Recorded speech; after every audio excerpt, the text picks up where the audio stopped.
The scream cut through the Mississippi heat like a knife through butter. Marcus Thompson dropped the eviction notice, 48 hours to vacate, and ran.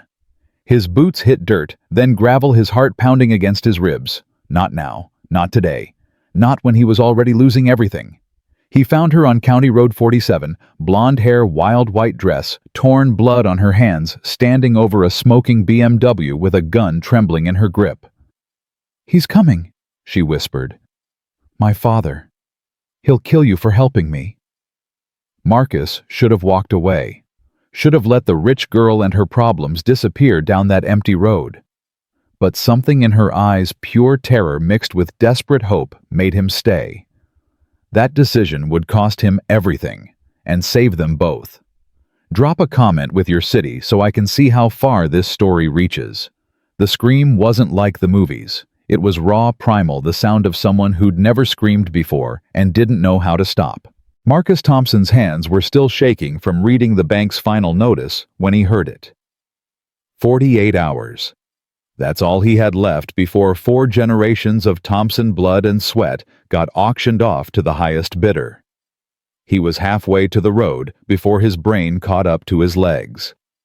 County Road 47 stretched empty in both directions, heat shimmering off asphalt. The BMW sat crooked on the shoulder hood, up white smoke pouring out. A woman stood beside it, blonde 30s, designer dress, now torn at the hem, holding a small pistol, like it was a snake she couldn't drop. Blood streaked her hands. "Ma'am." Marcus slowed, hands visible, voice calm. "Ma'am, are you hurt?" She spun. Her eyes were too wide, pupils blown. "Stay back." "I'm not gonna hurt you." Marcus stopped 10 feet away. "My name's Marcus Thompson. I live right over there." He pointed to his farmhouse. "Heard you scream, came to help." "You can't help." Her voice cracked. "Nobody can help. Why don't you put the gun down first, then we'll figure out the rest." She looked at the pistol like she'd forgotten it existed. Her hand opened. The gun clattered onto the passenger seat through the open door. "I shot the engine," she whispered. "I thought I saw someone. In the mirror. Following me. And I panicked, and I—" Her knees buckled. Marcus caught her before she hit the ground. She was lighter than she looked, trembling like a bird. Up close, he could see the makeup smeared under her eyes the way her pupils wouldn't focus. Okay. I got you." He lowered her to sit on the road's edge. "You hurt anywhere, that blood yours." "The hood. I cut my hand on the hood." She held up her palm. Deep gash across the base of her thumb, still bleeding. "Need to get that cleaned up." Marcus pulled off his bandana, wrapped it around her hand. "What's your name?" "Emma." She met his eyes for the first time. Emma Sutton. The name meant nothing to Marcus. Should it? "All right, Emma. Here's what's gonna happen. You're gonna come to my house. We're gonna clean that hand, and you're gonna tell me who's following you. That sound okay?" "You don't understand." "Don't need to understand to help." Marcus stood, offered his hand. "Come on, sun's brutal out here." She stared at his outstretched hand for 3 full seconds before taking it. They walked in silence. Emma stumbled twice in her heels before Marcus stopped, looked at her feet, looked at the road ahead. "Those are gonna kill you before we get there." He knelt. "Step out of them. The road's hot." "I'll carry the shoes. You walk on the grass edge." He pointed to the strip of cooler ground beside the gravel shoulder. Emma stepped out of her heels. Marcus picked them up, Louboutins he noticed, because Keisha used to browse those magazines and sigh. $1,500 if they were real. "You always run barefoot?" he asked as they started walking again. "First time running anywhere?" Emma's voice was steadier now. "I'm not very good at it." "Shooting your own engine was a pretty good distraction technique. Nobody's gonna chase a car that don't run." A surprised laugh burst out of her. "I didn't think of that." "Panic'll make you creative." Marcus shifted the shoes to his other hand. "So, Who's following you? Private security. Maybe. I don't know for sure, but my father... She stopped walking. God, you really don't know who I am, do you? Should I? Most people do? I'm not most people. Marcus gestured toward his farm. I'm a guy with 48 hours before the bank takes everything I own. Celebrity gossip ain't exactly top of my list. Emma's face did something complicated. Your farm. You're losing it. Yep. How much do you owe? That's a bold question from someone I met 5 minutes ago. I'm a bold person. She started walking again. When I'm not shooting engines and screaming. 47,000. The number tasted like ash. Might as well be 47 million for all the good it does me. That's nothing. Marcus stopped, turned, looked at her. Ma'am, I don't know what world you live in, but in mine $47,000 is everything. Emma's face flushed red. I didn't mean I'm sorry. That was... insensitive. Yeah. Marcus started walking again. But you got bigger problems than saying dumb things. So let's focus on keeping you alive first. Then you can apologize for being rich. I'm not apologizing for being rich. Then what are you apologizing for? Emma was quiet for a moment. For forgetting what it's like to have nothing to lose.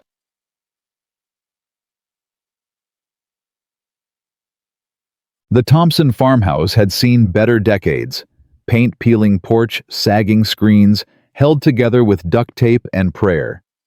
But the garden was immaculate tomatoes heavy on the vine beans climbing strings herbs in neat rows.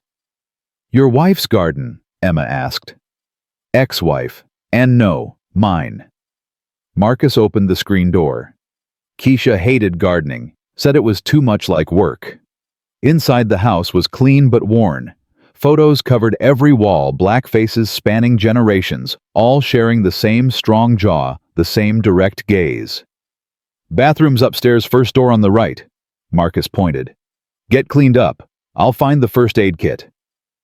When Emma came back down, Marcus had the kitchen table cleared, medical supplies, laid out a glass of sweet tea, waiting. Sit. He gestured to the chair. Let me see that hand. She unwrapped the bandana. The cut was deep, but clean, no dirt visible. Marcus poured peroxide over it. Emma hissed, but didn't pull away. You got a high pain tolerance, he observed. Ballet for 12 years. You learned to dance through anything. Why'd you quit? My mother died. I was 15. Suddenly ballet seemed... Emma's voice caught. Pointless. Marcus applied antibiotic ointment wrapped gauze carefully around her palm. My mama died when I was 17. Heart attack in the church choir. Died singing Amazing Grace. I'm sorry. She lived good, died doing what she loved. He secured the gauze with tape. Your mama, what happened? Breast cancer, stage 4 by the time they found it. Emma stared at her bandaged hand. My father threw money at every doctor, every treatment, every experimental drug. Didn't matter. She died anyway. Money can't buy everything. Try telling him that. Marcus sat back, studied her face. Your father, he's the one you're running from. Robert Sutton, you might have heard of him. Marcus had, everyone had. Sutton Technologies, defense contracts, artificial intelligence, surveillance systems. Billionaire. Maybe the 15th richest man in America. You're Robert Sutton's daughter, Marcus said slowly. And you shot your own car to get away from him. From the life he's planned for me. Emma's jaw tightened. 3 weeks from now, I'm supposed to marry Jeremy Ashford. Another tech CEO. Merger of dynasties. Except I've met him twice, and both times he talked to my father while shaking my hand. You don't love him. I don't even like him. But my trust fund, my mother's inheritance, it's all contingent on the marriage. If I refuse, I get nothing. She laughed bitterly. 35 years old, and I need my father's permission to live my own life. So you ran. Made it 40 miles before I self-destructed. Literally. Emma met his eyes. And now I'm sitting in a stranger's kitchen bleeding on his table with nowhere to go and no plan beyond drive until I hit the ocean. Marcus poured himself tea, took a long drink. Outside, cicadas screamed in the heat. Inside, the refrigerator hummed. Time moved thick and slow. "You hungry?" he asked finally. "Starving." "Can you cook?" "No." "Then you're about to learn." Marcus stood, opened the refrigerator.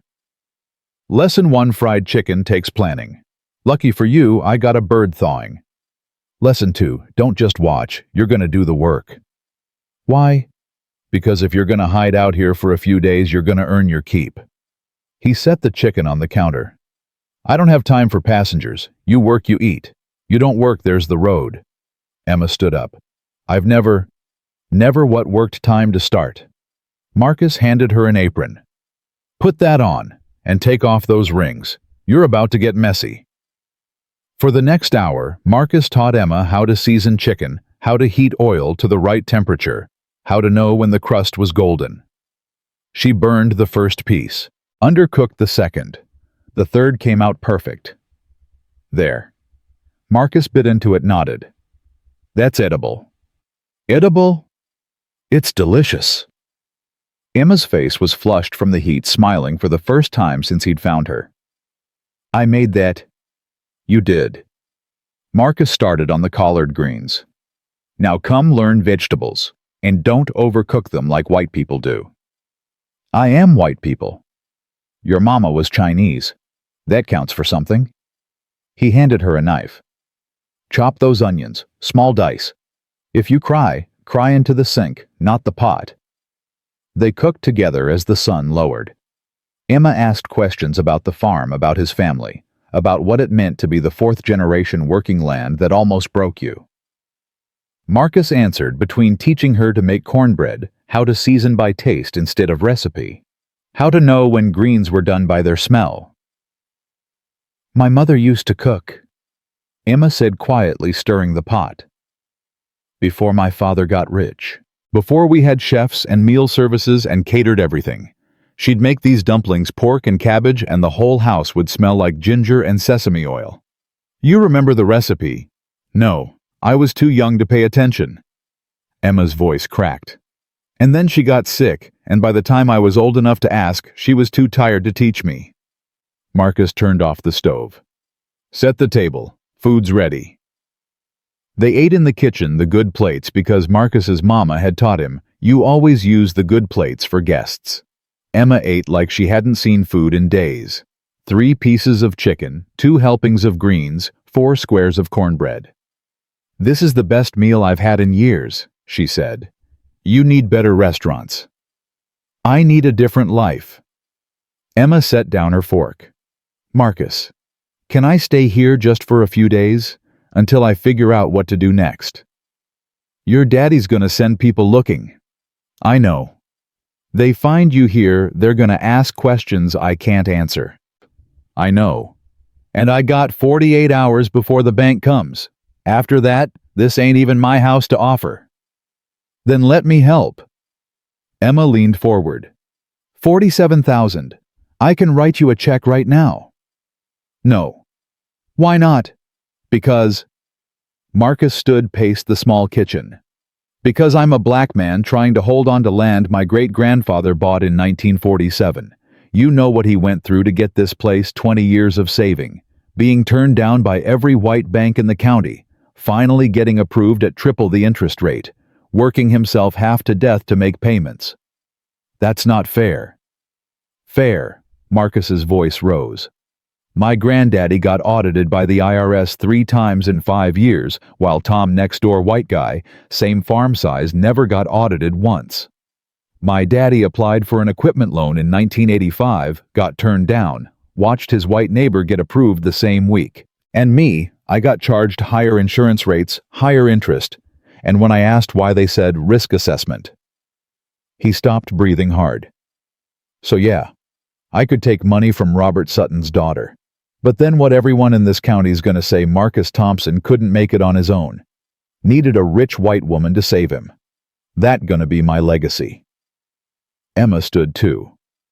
My mother used to tell me a story about her grandmother in China during the famine. She was starving, and a neighbor offered her rice, but she was proud, said she'd rather die than take charity. You know what my great-great-grandmother told her? Marcus waited. She said, "Pride is a luxury. When you're drowning, you don't refuse the rope because you didn't tie it yourself." That's different. How? Emma's eyes flashed. Your great-grandfather fought for 20 years to buy this land, and you're gonna lose it in 48 hours because you're too proud to accept help that honor him or waste everything he built. The silence stretched tight as wire. It would be a loan, Marcus said finally. Legal documents, market rate interest, everything proper. Of course. And you work, every day. I'm not running a charity. I wouldn't expect you to. And when your father finds out, and he will, you're on your own. I'm not getting in the middle of a billionaire family drama. I understand. Marcus looked at her for a long moment. At this woman who'd stumbled into his life on his worst day, who'd learned to fry chicken with burns on her fingers, and didn't complain, who'd sat at his table like she belonged there. Why? He asked. Why would you do this? Emma's voice went soft. Because this morning I woke up in a hotel room, and I couldn't remember the last time someone asked what I wanted. Not what was best for the company. Not what my father expected. Just what I wanted. She met his eyes. And then I met you. And for 5 hours you treated me like a person. Not Robert Sutton's daughter. Not a trust fund. Just Emma. When's the last time someone did that for you? Saw you as just Marcus. Not Marcus the struggling farmer, or Marcus who needs saving, or Marcus who's black, so he must need help. Marcus couldn't answer. That's what I thought. Emma's smile was sad. So maybe we can help each other be just people for a little while, until we both figure out what comes next. People don't just give away $47,000. I'm not giving it away. I'm investing it. Emma pulled out her phone, cracked screen, low battery. In the first person who saw me in years. That seems like a smart investment. Marcus sat back down. His hands were shaking again, but this time not from fear. From something else. Something that felt dangerously close to hope. Okay, he said. Okay. But we do this right. Tomorrow morning, we go to the bank together. Legal loan documents, everything official, no shortcuts. Agreed. And you learn to work this farm, I mean really work, not just cook dinner and call it a day. I can do that. Can you? Marcus studied her face. You got blisters on your hands from washing dishes. This work is harder than anything you've done in your life. Good. Emma's jaw set. I want hard. I want real. I want to go to bed exhausted from working, not from pretending to be someone I'm not. You might regret saying that when I wake you at 4:30 to feed chickens. You have chickens. 23. You're about to become real familiar with them. A phone buzzed. Emma's face went white. She pulled it out, looked at the screen. It's him, she whispered. My father. 17 missed calls. You gonna answer? If I do, he'll trace the call. Track my location. Have people here within an hour. Then don't answer. He'll just send more people to find me. Let him send them. Marcus stood, started clearing dishes. This is private property. They can't come on my land without permission, and I don't give permission to folks I don't know. You do that, stand up to my father's security. I stood up to the bank for 3 years. I can stand up to some private cops. He rinsed a plate. But Emma, eventually you're gonna have to face him. Can't run forever. I know. She turned off her phone completely. But I can run for 48 more hours. By then, maybe I'll figure out what to say. Or maybe you'll learn to fry an egg without breaking the yolk. That'd be something. Emma laughed, surprised. Is everything a cooking lesson with you? Food's important. You can't fight battles on an empty stomach.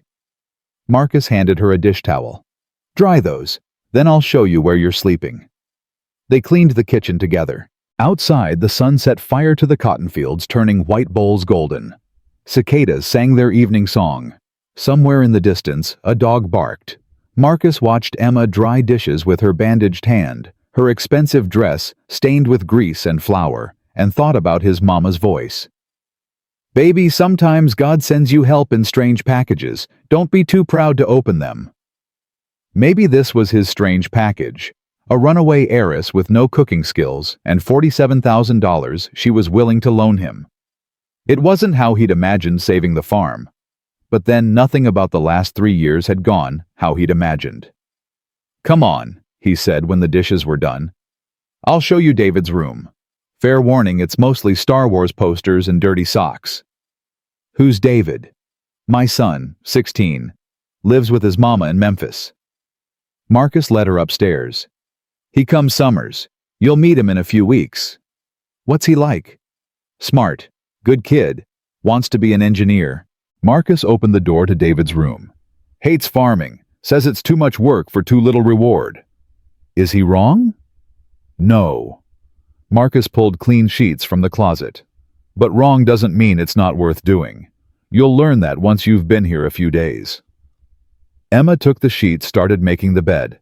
"Marcus, thank you for helping me, for not asking more questions, for just being kind." "Don't thank me yet." Marcus leaned against the doorframe. "You haven't met the chickens. They're mean. Meaner than shooting your own car. Way meaner." After Emma settled in, Marcus stood on his front porch watching the stars come out. The eviction notice sat on the kitchen table. Tomorrow, he'd go to the bank with a woman he'd known for 8 hours and ask them to accept a check from a stranger. It was insane. It was desperate. It was everything his pride told him not to do. But his great-grandfather James hadn't been too proud to take that triple-interest loan. His grandfather Samuel hadn't been too proud to ask white neighbors for equipment when his own broke down.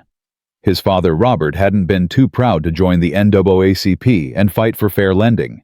Pride wasn't the legacy. Survival was.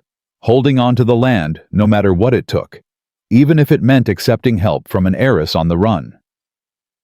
Marcus pulled out his phone, looked at the photo he kept as his wallpaper, David at 12 standing in the cotton field sun behind him, smiling that gap-toothed smile. "I'm gonna keep it, son," Marcus whispered to the picture. "Whatever it takes. I'm gonna keep our land." Inside the house, a light turned on in David's room. Emma's silhouette moved past the window, pacing probably. Worrying. Planning her next move. 2 people. 1 farm. 48 hours until everything changed. Marcus looked up at the stars, at the same sky his great-grandfather had looked up at, and his grandfather, and his father. "Mama," he said to the darkness, "I hope this is the right choice, because I sure as hell don't know what I'm doing." The cicadas sang louder, the stars burned cold and distant, and somewhere in the night, Robert Sutton's security team was getting closer. But tonight Marcus Thompson still owned his land, and tomorrow, if luck held and pride bent, he still would. That had to be enough. It had to be. Marcus woke at 4:15 to the sound of gravel crunching in his driveway. His hand found the baseball bat under his bed before his eyes fully opened. Through the window, headlights cut through the pre-dawn darkness. A black SUV engine idling, no one getting out. He pulled on jeans and moved downstairs, bat in hand. The kitchen clock read 4:17. Outside, a second vehicle pulled up behind the first. "Marcus!" Emma's voice came from the top of the stairs. She was wearing his old Memphis Tigers t-shirt, her hair wild from sleep. "What's happening?" "Stay upstairs." "Like hell." She came down barefoot, wrapping her arms around herself. "If they're here for me, we don't know who they're here for yet." Marcus moved to the window, peered through the curtain. 2 men in dark suits climbed out of the first SUV. Professional. Alert. Scanning the property like they were looking for threats. One of them spoke into a radio. "That's corporate security," Emma whispered. "My father's people."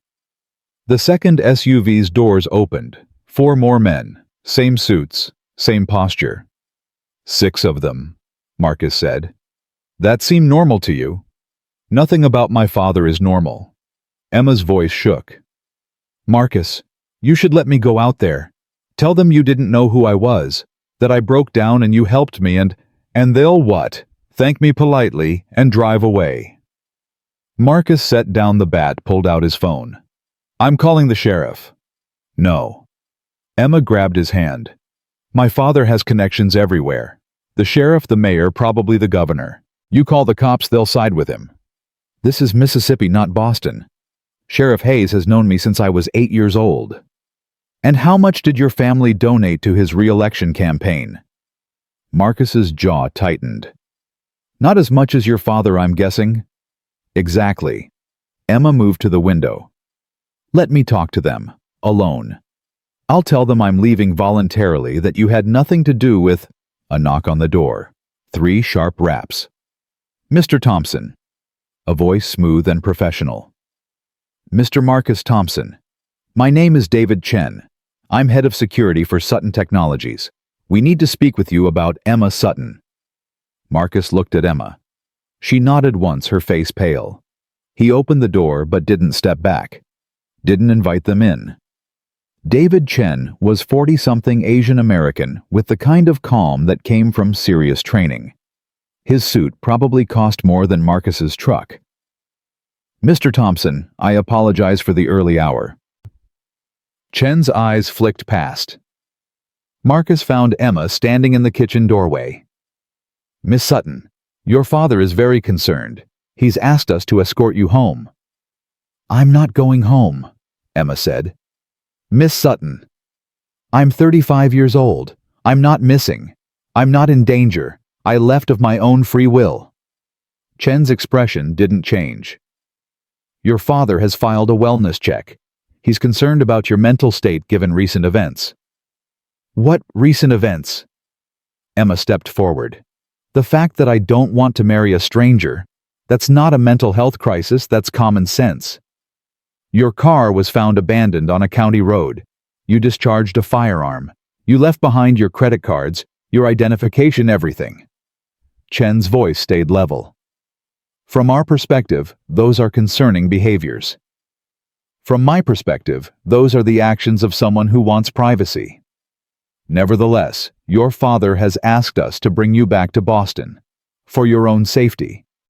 I'm perfectly safe here. Chen's eyes moved to Marcus. Mr. Thompson, I'm sure you're a decent man, but this situation is more complicated than you realize. Miss Sutton has been under significant stress. She's not thinking clearly. We need to get her proper care. She seems pretty clear to me, Marcus said. With respect, you don't know her medical history, her family situation, the pressures she's been under. Chen pulled out his phone, showed Marcus a photo. Emma in a hospital bed, tubes running from her arms, eyes closed. This was 3 years ago. Exhaustion, they called it. But it was more than that. Miss Sutton has struggled with anxiety, depression, panic attacks. Without her medication, without proper support. That's bullshit, Emma said. Show him the whole story, David. Tell him why I was in that hospital. Chen's mouth tightened. I was there because I worked 90-hour weeks for 6 months straight on a project my father insisted had to be done by his deadline. Emma's voice rose. I collapsed during a board meeting. They found stress fractures in my ribs from tension. My blood pressure was through the roof, and the anxiety medication my father's doctor prescribed it. Said I needed to relax more, be less emotional. Miss Sutton, this isn't the time. No, this is exactly the time. Emma moved to stand beside Marcus. Because you're trying to make me sound unstable when really I'm the most stable I've been in years. I made a choice. To leave. To build a different life. That's not crazy. That's brave. Chen sighed. Miss Sutton, please. Don't make this difficult. Your father loves you. He only wants what's best. My father wants what's best for Sutton Technologies. There's a difference. 6 months, Chen said quietly. If you come back now, work with us, I can convince your father to postpone the wedding 6 months. Give you time to think, to prepare, to... I don't need 6 months to know I don't want to marry Jeremy Ashford. Emma crossed her arms. I need you to leave. I'm afraid I can't do that. Then you're trespassing. Marcus stepped forward, his body between Chen and Emma. This is private property. You got no warrant, no legal authority, and the lady said no. Time for you to go. Chen studied Marcus for a long moment. Mr. Thompson, do you have any idea who you're dealing with? Yeah, a man who works for someone else, just like me. Marcus held Chen's gaze. Difference is, I know when to mind my own business. This is my business. Not anymore, not on my land. For 3 heartbeats, nobody moved. Then Chen nodded slowly. All right, we'll leave. He pulled out a business card, set it on the porch rail. But Miss Sutton, your father wants you to know something. The trust fund clause. It activates in 72 hours if you don't return. No money, no access to your mother's inheritance. Nothing. Emma's face went white. He's giving you time to reconsider, Chen continued. 3 days to come home, resume your responsibilities, honor your commitments. After that, he shrugged, you'll be on your own. Completely. I'm already on my own. Are you? Or are you hiding behind Mr. Thompson, using his kindness while you figure out your next move? Chen's voice softened. Emma, I've known you since you were 15. I drove you to your mother's funeral. I've watched you grow up. And I'm telling you, as someone who cares about you, this isn't the answer. Running never is. Maybe I'm not running. Maybe I'm finally running towards something instead of away. Chen shook his head. 72 hours. He looked at Marcus. Mr. Thompson, thank you for your hospitality. I hope you understand what you're getting involved in. I understand I'm helping someone who needs help. Don't need to understand more than that. The security team left in formation, military precise. Their taillights disappeared down the road, and the sound of engines faded into the dawn. Marcus closed the door. Locked it. Turned to find Emma sitting on the bottom stair, her head in her hands. 3 days, she whispered. I have 3 days before I lose everything my mother left me. How much are we talking? 20 million, give or take. Marcus sat down beside her. And your father can just take that away. It's in a trust, controlled by him until I'm 40 or until I marry someone he approves of. Those were the terms my mother agreed to before she died. Emma's voice cracked. She thought she was protecting me, making sure I'd be taken care of. She didn't know it would become a cage. Can you fight it legally? With what money? The lawyers would cost millions, years in court, and my father would make sure I never worked in tech again, never had access to any of my connections, never. She stopped. I'd have nothing, no money, no career, no life. You'd have your freedom. Is freedom worth $20 million? Marcus was quiet for a moment. My great-grandfather saved for 20 years to buy this farm. You know how much he paid? $1,800. That was everything he had, every penny. And people told him he was crazy paying that much for land that barely grew cotton, for a house that was falling apart, for a dream that would probably kill him. What did he say? He said some things can't be measured in money. Some things are worth everything you have and more.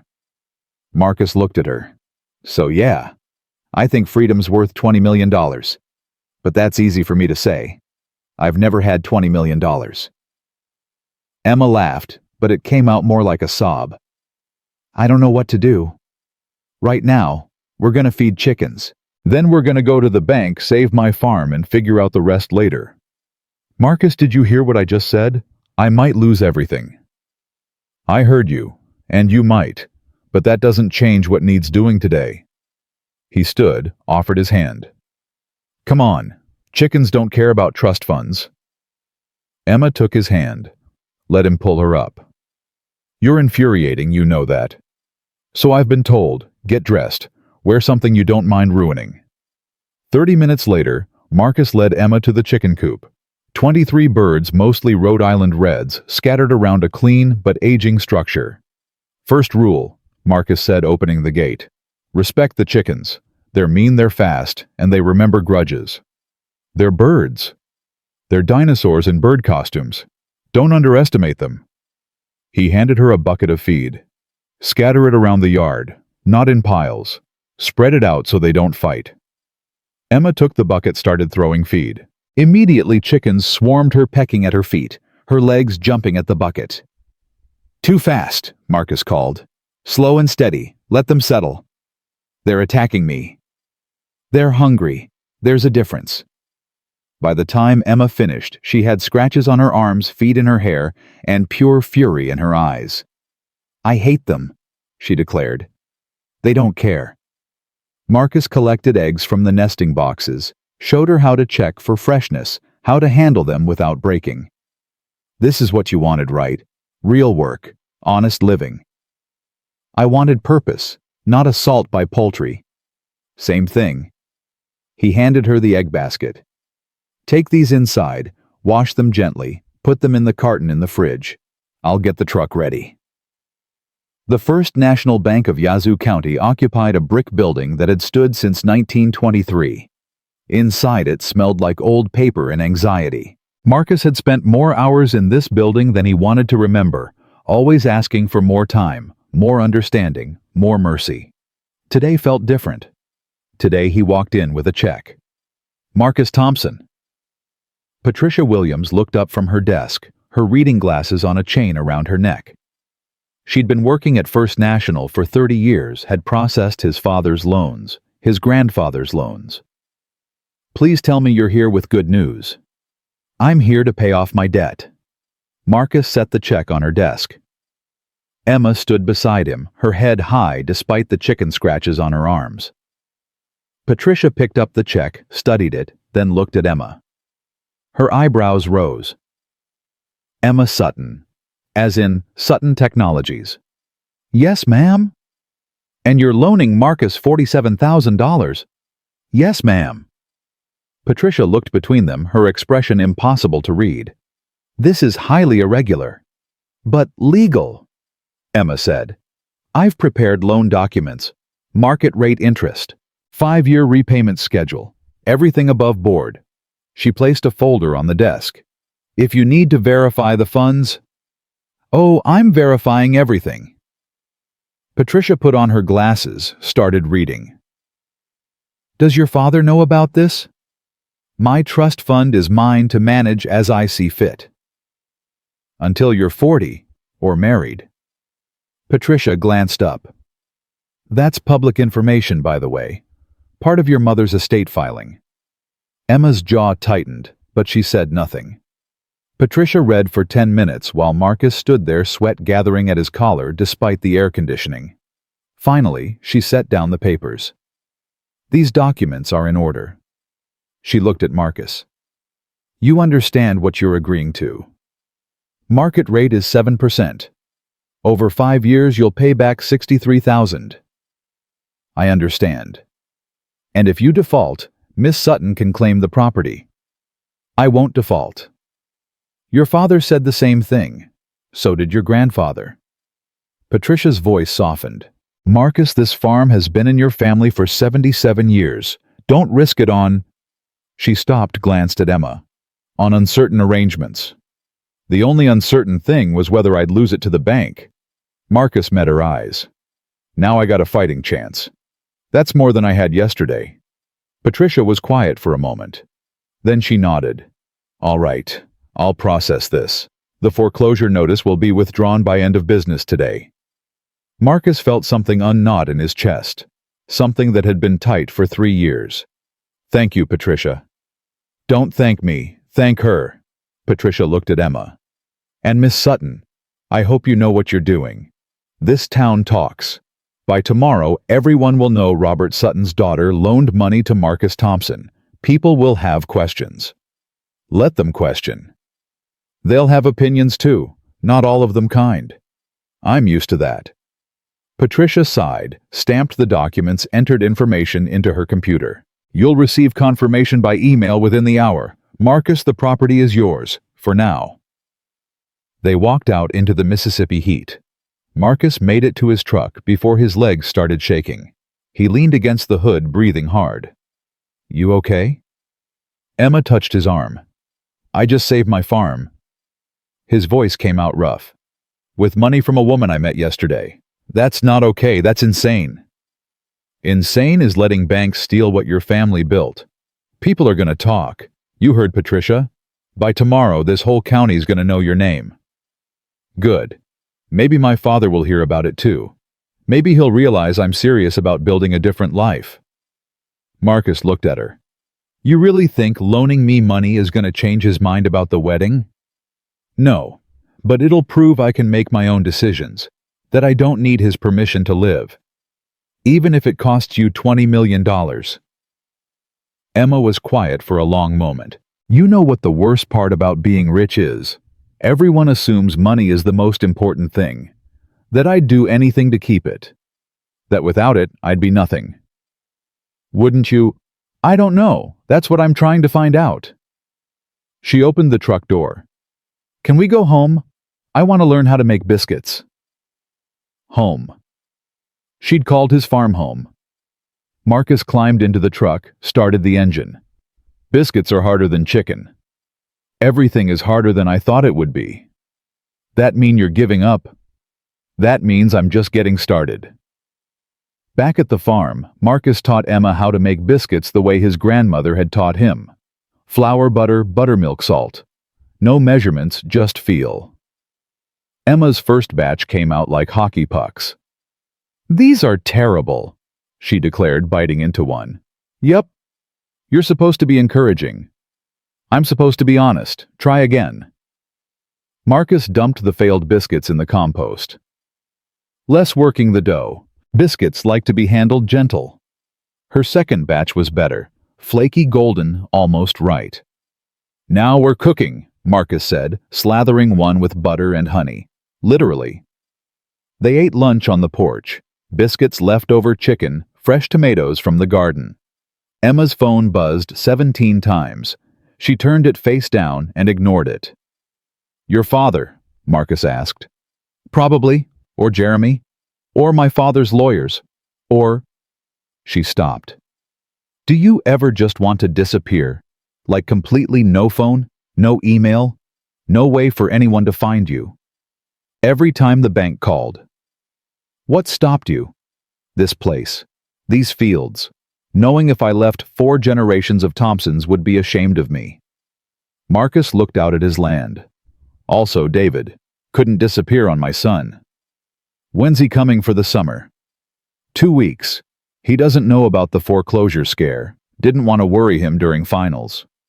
Are you going to tell him about me? Marcus hadn't thought about that. What would I tell him? Hey son, I borrowed money from a runaway heiress who's hiding from her billionaire father. Emma laughed. When you put it that way, it sounds insane. That's because it is insane. Good. I like insane. Sane hasn't been working out for me. A truck pulled into the driveway.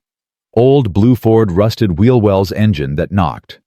Marcus recognized it immediately. That's Tom, he said, standing. My neighbor. Tom Henderson climbed out, 60-something white, wearing overalls and a John Deere cap. He'd been farming the property next door for 40 years, had helped Marcus's father through 2 bad crop seasons, had loaned Marcus equipment when his own broke down. Marcus? Tom nodded. Then he saw Emma and his eyes narrowed. Miss. Tom, this is Emma. Emma Tom Henderson. Heard you had a visitor. Tom didn't shake Emma's hand. Whole town's talking. Say she's Robert Sutton's daughter. News travels fast. Patricia Williams's sister works at the diner. She heard about the loan. By the time I got my morning coffee, everyone knew. Tom looked at Emma. That true? You're Robert Sutton's kid? Yes, sir. And you loaned Marcus money to save his farm? Yes, sir. Tom was quiet for a moment, chewing on something unsaid. Then he looked at Marcus. Can I talk to you privately?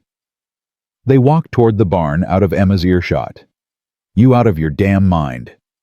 Tom kept his voice low but intense. You know what people are saying, that you're taking advantage of her, that she's taking advantage of you, that this is some publicity stunt, some rich girl playing farmer. I don't care what people say. Well, you should, because they're also saying other things, about a black man and a white woman, and not all of it's polite. Tom's face was troubled. Marcus, I got nothing against her. I'm sure she's nice, but you're putting yourself in a dangerous position, socially, financially, every other way. Dangerous, Tom. I was about to lose my farm. That was dangerous. And now you owe money to Robert Sutton's daughter. You think that's safer? Tom shook his head. What happens when she changes her mind? Decides farm life ain't so fun anymore, wants her money back early. You gonna be able to pay? We signed contracts. Everything's legal. Legal don't mean safe. Not when you're dealing with billionaires. Tom put his hand on Marcus's shoulder. Look, I get it. You were desperate, but son, desperation makes us do things we regret. And this feels like something you're gonna regret. Marcus pulled away. You done. I'm trying to help you.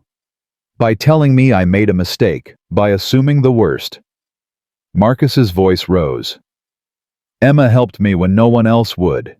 Not the bank, not the county, not even my friends. So yeah, maybe it's complicated. Maybe it won't work out. But at least I still have my farm. At least I get to try. Tom's face hardened. Fine. Do what you want, but don't come crying to me when this blows up in your face. He walked back to his truck, climbed in, drove away without another word. Marcus stood there, fists clenched, breathing hard. He's worried about you. Emma had appeared beside him. I heard most of that. He thinks I'm going to hurt you. He thinks everyone's going to hurt everyone. That's just Tom. He's not wrong, though. About this being complicated, about people talking. Emma's voice was quiet. Marcus, I can leave. Go back to Boston. Tell my father I've reconsidered Mary Jeremy and let you pay back the loan on your terms. No one has to know I was here. Everyone already knows you're here. Then I can minimize the damage. Say it was temporary insanity that you talked sense into me that... Stop. Marcus turned to face her.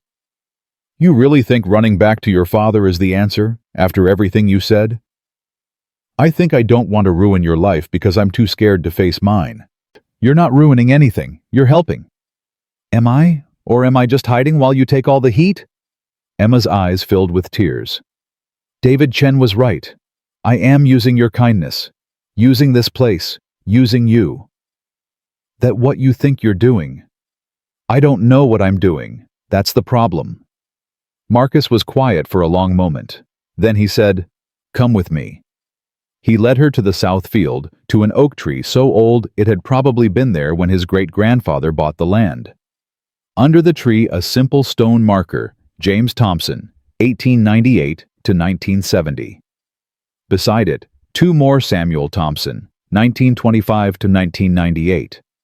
Robert Thompson, 1950 to 2012. 3 generations, Marcus said.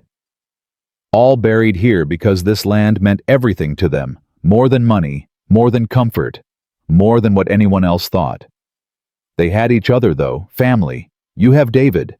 I have... Emma stopped. I have nothing. You have a choice. That's more than nothing. A choice between money and freedom. That's not a choice. That's a punishment. Maybe, but it's yours to make. Marcus looked at the graves. My great-grandfather could have given up when every bank turned him down. My grandfather could have sold out when the drought hit. My father could have walked away when the NAACP fights got dangerous. But they didn't. Because choosing the hard thing, the right thing, the thing that matters, that's what makes you free. Not money, not comfort, choice. Emma wiped her eyes. What if I choose wrong? Then you choose again. That's the beauty of freedom. You get to keep choosing. They stood under the oak tree, 3 graves between them and generations of Thompson courage. Marcus thought about his great-grandfather's hands stained with cotton and determination. Thought about his grandfather's voice singing in the fields. Thought about his father's face the day he'd told Marcus the farm would be his someday. "I'm gonna keep this land," Marcus said quietly. "Whatever it takes. However hard it gets. And Emma, if you stay, if you help me work it, if you build something here with me, that's your choice too. Not your father's, not mine, yours." Emma looked at him for a long moment. Then she nodded. "Okay," she said. "Okay, I'll stay. For now. Until I figure out what comes next. Fair enough?" "But Marcus, when this gets messy, and it will get messy, don't say I didn't warn you. I've been farming in Mississippi for 25 years. Messy's all I know." They walked back to the house as afternoon settled into evening. Emma's phone buzzed again. And again. And again. 68 hours until her trust fund disappeared. 68 hours to figure out if freedom was worth everything she'd ever known. Marcus made dinner while Emma peeled potatoes. Neither of them talked about tomorrow, about the security team, about the choice getting closer with every tick of the clock. Tonight, they just cooked.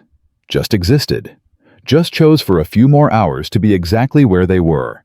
And tomorrow would make its own demands. It always did. The phone call came at 2 a.m. Marcus jerked awake to the sound of his cell buzzing on the nightstand. Unknown number. He almost didn't answer, then thought about David, about emergencies, about all the reasons people called in the middle of the night. "Hello." "Mr. Thompson, this is Robert Sutton." Marcus sat up suddenly, wide awake. The voice was calm, controlled, the kind of calm that came from wielding power so long you forgot what it felt like to ask for anything. "Mr. Sutton? I apologize for the late hour, but we need to talk about my daughter. She's sleeping. I'm sure she is. In my son's room, I believe David's room, with the Star Wars posters." Robert paused. "Yes, Mr. Thompson. I know where my daughter is. I've known since 6 hours after she left Boston. The question isn't where she is. The question is why you're harboring her." Marcus's grip tightened on the phone. "I'm not harboring anyone. Emma's an adult making her own choices. Emma is having a mental health crisis. Her therapist agrees. Her doctors agree. Everyone who knows her agrees that running away, shooting her car, hiding on a farm in Mississippi, these are not the actions of a stable person." "Seems pretty stable to me." "You've known her for 36 hours. I've known her for 35 years. I think I'm better qualified to assess her mental state." "With respect, sir, you're also the person she's running from. That might affect your assessment." The silence on the other end lasted 5 seconds. Then Robert laughed. It wasn't a pleasant sound. "I see Emma has told you her version of events. Let me give you mine." His voice hardened.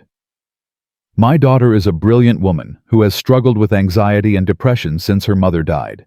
She's been in therapy for 20 years. She's on medication that she left behind when she ran. And yes, I arranged a marriage to Jeremy Ashford because Jeremy understands her condition, is willing to support her, and comes from a family that can provide the resources she needs." "Sounds like you're selling livestock, not planning a wedding."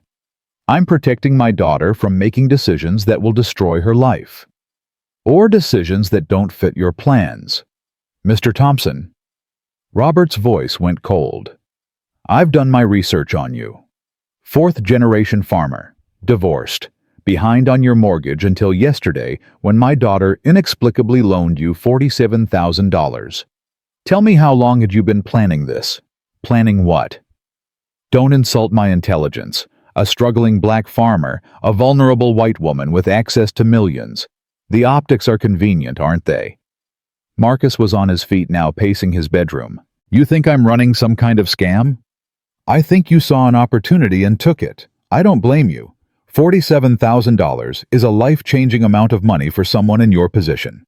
But Mr. Thompson, if you think my daughter's gratitude will turn into something more, if you think you can parlay this into a longer-term arrangement." Robert stopped. "You're making a mistake, a dangerous one. I helped your daughter because she needed help, that's all. No one helps strangers for free. Everyone wants something. Robert's voice softened slightly. Look, I'm not unsympathetic to your situation. You were desperate. The bank was foreclosing. Emma appeared at the right moment with the right solution. I understand the temptation. But this needs to end. Now. Tonight. That's Emma's decision, not mine. Then let me make you an offer. $100,000. Cash. Wired to your account by morning. In exchange, you drive my daughter to the Memphis airport tomorrow, put her on my plane, and we forget this ever happened. Marcus stopped pacing. You're trying to bribe me. I'm trying to compensate you for your time and trouble, and yes, for your silence. The press would have a field day with this story. Billionaire's daughter hides on black farmer's land. The racial dynamics alone would generate weeks of coverage. I'd rather avoid that spectacle. I'm not interested in your money. Everyone's interested in money, Mr. Thompson. It's just a question of the right amount. $100,000 to walk away from a situation that will only bring you trouble. Or we can do this the hard way. Robert paused. I can have attorneys question the legitimacy of Emma's loan. Argue she wasn't in her right mind when she signed those documents. Tie up your farm in legal proceedings for years. Or I can make a phone call to First National, have them audit every loan you've ever taken, every tax return you've filed. I guarantee we'll find something irregular. We always do. You're threatening me. I'm explaining consequences. Emma has 56 hours before her trust fund clause activates. When that happens, she'll have no money, no resources, no ability to support herself. She'll come crawling back to Boston and to Jeremy, and this little adventure will be over. So you can take my money now and save everyone time and trouble. Or you can wait 56 hours and lose both the money and Emma. Your choice. Marcus sat down on the edge of his bed. His hands were shaking again. I need to think about it. You have until morning, 8 a.m. After that, the offer expires and we proceed the hard way. Robert's voice softened one more time. Mr. Thompson, I don't want to destroy you, but I will protect my daughter. From herself if necessary. Are we clear? Crystal. The line went dead. Marcus sat in the dark phone in his hand, Robert Sutton's words echoing in his head. $100,000. More than twice what Emma had loaned him. Enough to not just save the farm, but actually improve it. New equipment. Repairs. Maybe even hire help. All he had to do was betray a woman who trusted him. He got up, walked downstairs, poured himself whiskey he kept for emergencies. This qualified. Marcus. He turned. Emma stood in the kitchen doorway, wearing his t-shirt, her hair tangled from sleep. Couldn't sleep, she asked. Your father called. Her face went pale. What did he say? Marcus told her. Everything. The threats. The offer, the 56 hours ticking down. Emma sat at the kitchen table, her hands wrapped around a mug of tea Marcus had made without asking if she wanted it. She hadn't touched it. $100,000, she said finally. That's what he thinks it costs to get rid of me. He's trying to protect you, in his own twisted way. He's trying to control me. There's a difference. Emma looked up. Are you going to take it? Do you want me to? I want you to be honest. If $100,000 would change your life, if it would make everything easier, if it would... Her voice cracked. I wouldn't blame you. This isn't your fight. Then whose fight is it? Mine. It's always been mine. Emma stood up, started pacing. God, I'm so stupid. I ran away thinking I could just disappear, start over, be someone new. Like money and power and surveillance teams don't exist. Like my father would just let me go. You're not stupid. I shot my own car, Marcus. That's pretty stupid. You were scared. I'm still scared. She stopped pacing, faced him. But now I'm scared for you too. Because my father doesn't make empty threats. If you don't take his money, he will destroy you, your farm, your reputation, everything. Let him try. You don't mean that, don't I? Marcus set down his whiskey. Emma, your father called me at 2 in the morning to threaten me. Know what that tells me? It tells me he's scared. Actually, scared. Because if he wasn't, he'd just wait 56 hours and let the money run out. But he's offering me bribes, making threats, calling in the middle of the night. That's not confidence. That's fear. Fear of what? Fear that you might actually do it, actually walk away, actually choose freedom over his money. Marcus leaned forward. And Emma, that scares the hell out of him. Because if you can do it, if you can prove you don't need him, then he loses all his power over you, forever. Emma sat back down slowly. You really think that's what this is about? I think powerful people don't threaten unless they're losing control. And your father's losing control of you. So what do? We wait, 56 hours, see what happens. And if the trust fund disappears, if I lose everything, then you lose everything. But you'll still have your choice. That's more than you had 3 days ago. Emma reached across the table, took his hand. Marcus, I can't ask you to risk your farm for my family drama. You're not asking. I'm choosing. He squeezed her hand once, then let go. Now go back to bed. We got chickens to feed in 3 hours, and they don't care about billionaire fathers or trust funds. Emma laughed, wiped her eyes. You and those damn chickens. They're character building. They're demons with feathers. Same thing. After Emma went upstairs, Marcus sat at his kitchen table and watched the sun come up. At 7:55, his phone rang. Unknown number. He let it go to voicemail. At 8:30, it rang again. This time he answered. Mr. Thompson. Robert Sutton's voice. I didn't receive your confirmation. Should I assume you're declining my offer? You should assume I'm thinking about it. There's nothing to think about. Either you take the money or you don't. See, that's where you're wrong. There's a lot to think about, like what kind of man takes money to betray someone who trusted him. What that says about his character, his integrity, his worth. Marcus paused. My great-grandfather was offered triple his asking price for this farm in 1952. White developer wanted to put in a shopping center. Would have made him rich. You know what he said? I'm sure you're about to tell me. He said some things can't be sold at any price. Some things you hold on to because losing them would mean losing yourself.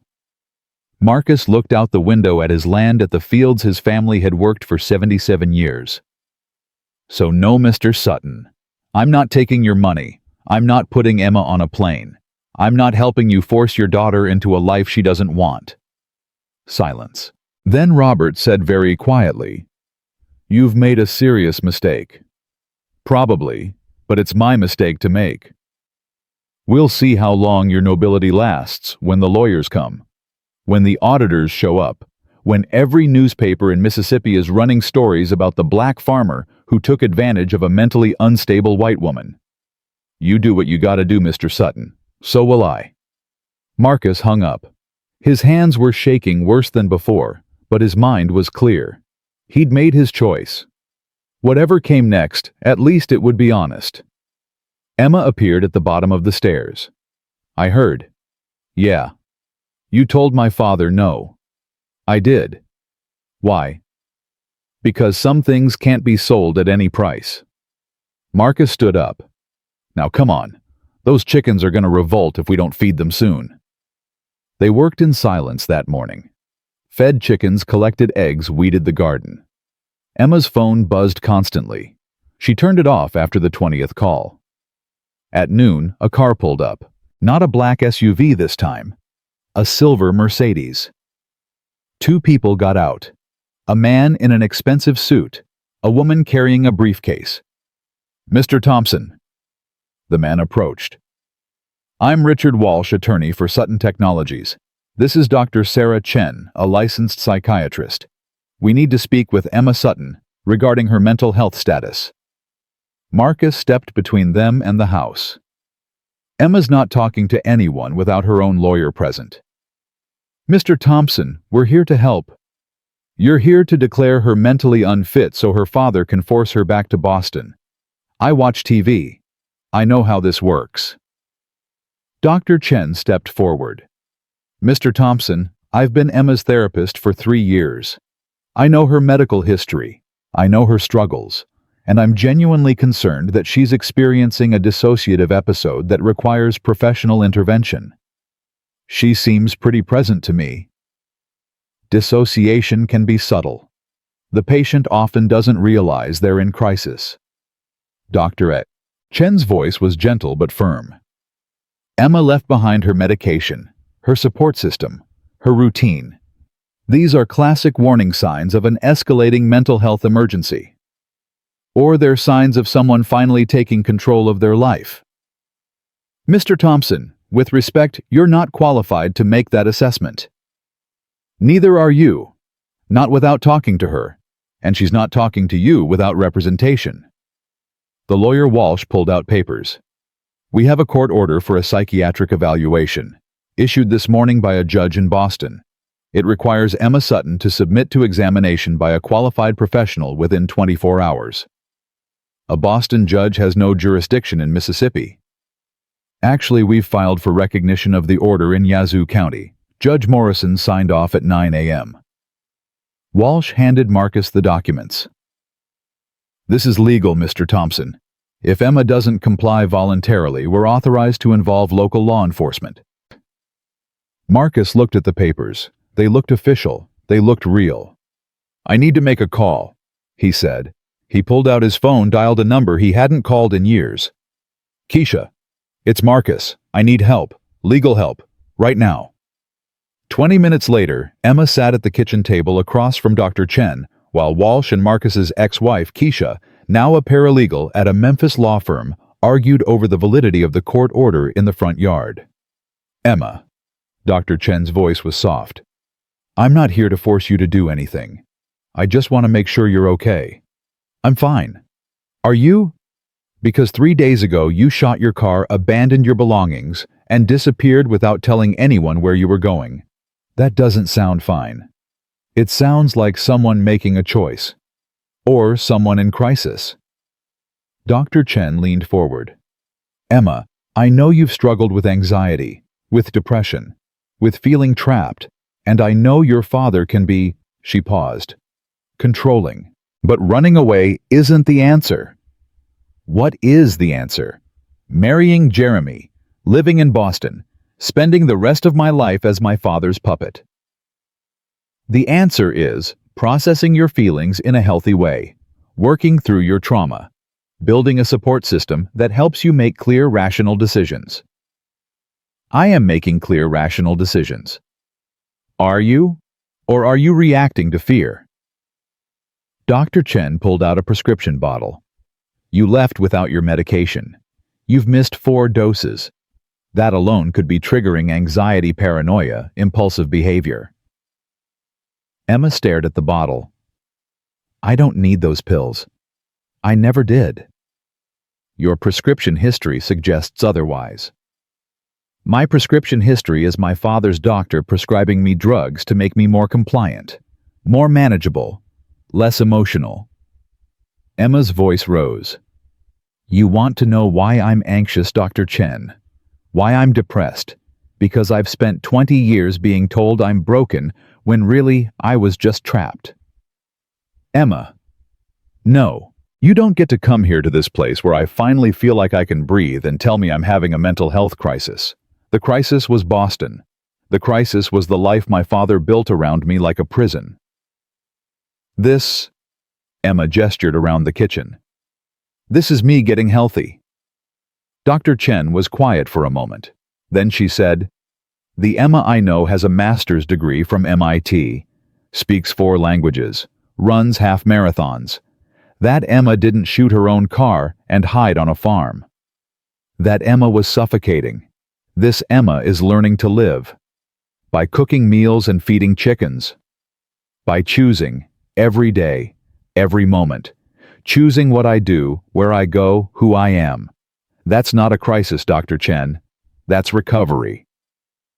Outside, voices rose. Keisha's voice, sharp and angry, cutting through Walsh's legal jargon.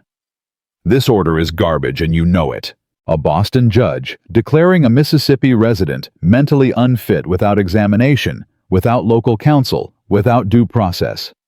Judge Morrison's gonna throw this out the second I file an emergency motion. Miss Thompson. It's Miss Johnson now. And I may just be a paralegal, but I know enough to recognize a railroad job when I see one. You're trying to force a competent adult into a psychiatric hold based on what she left Boston. She made a loan. She's staying with a friend.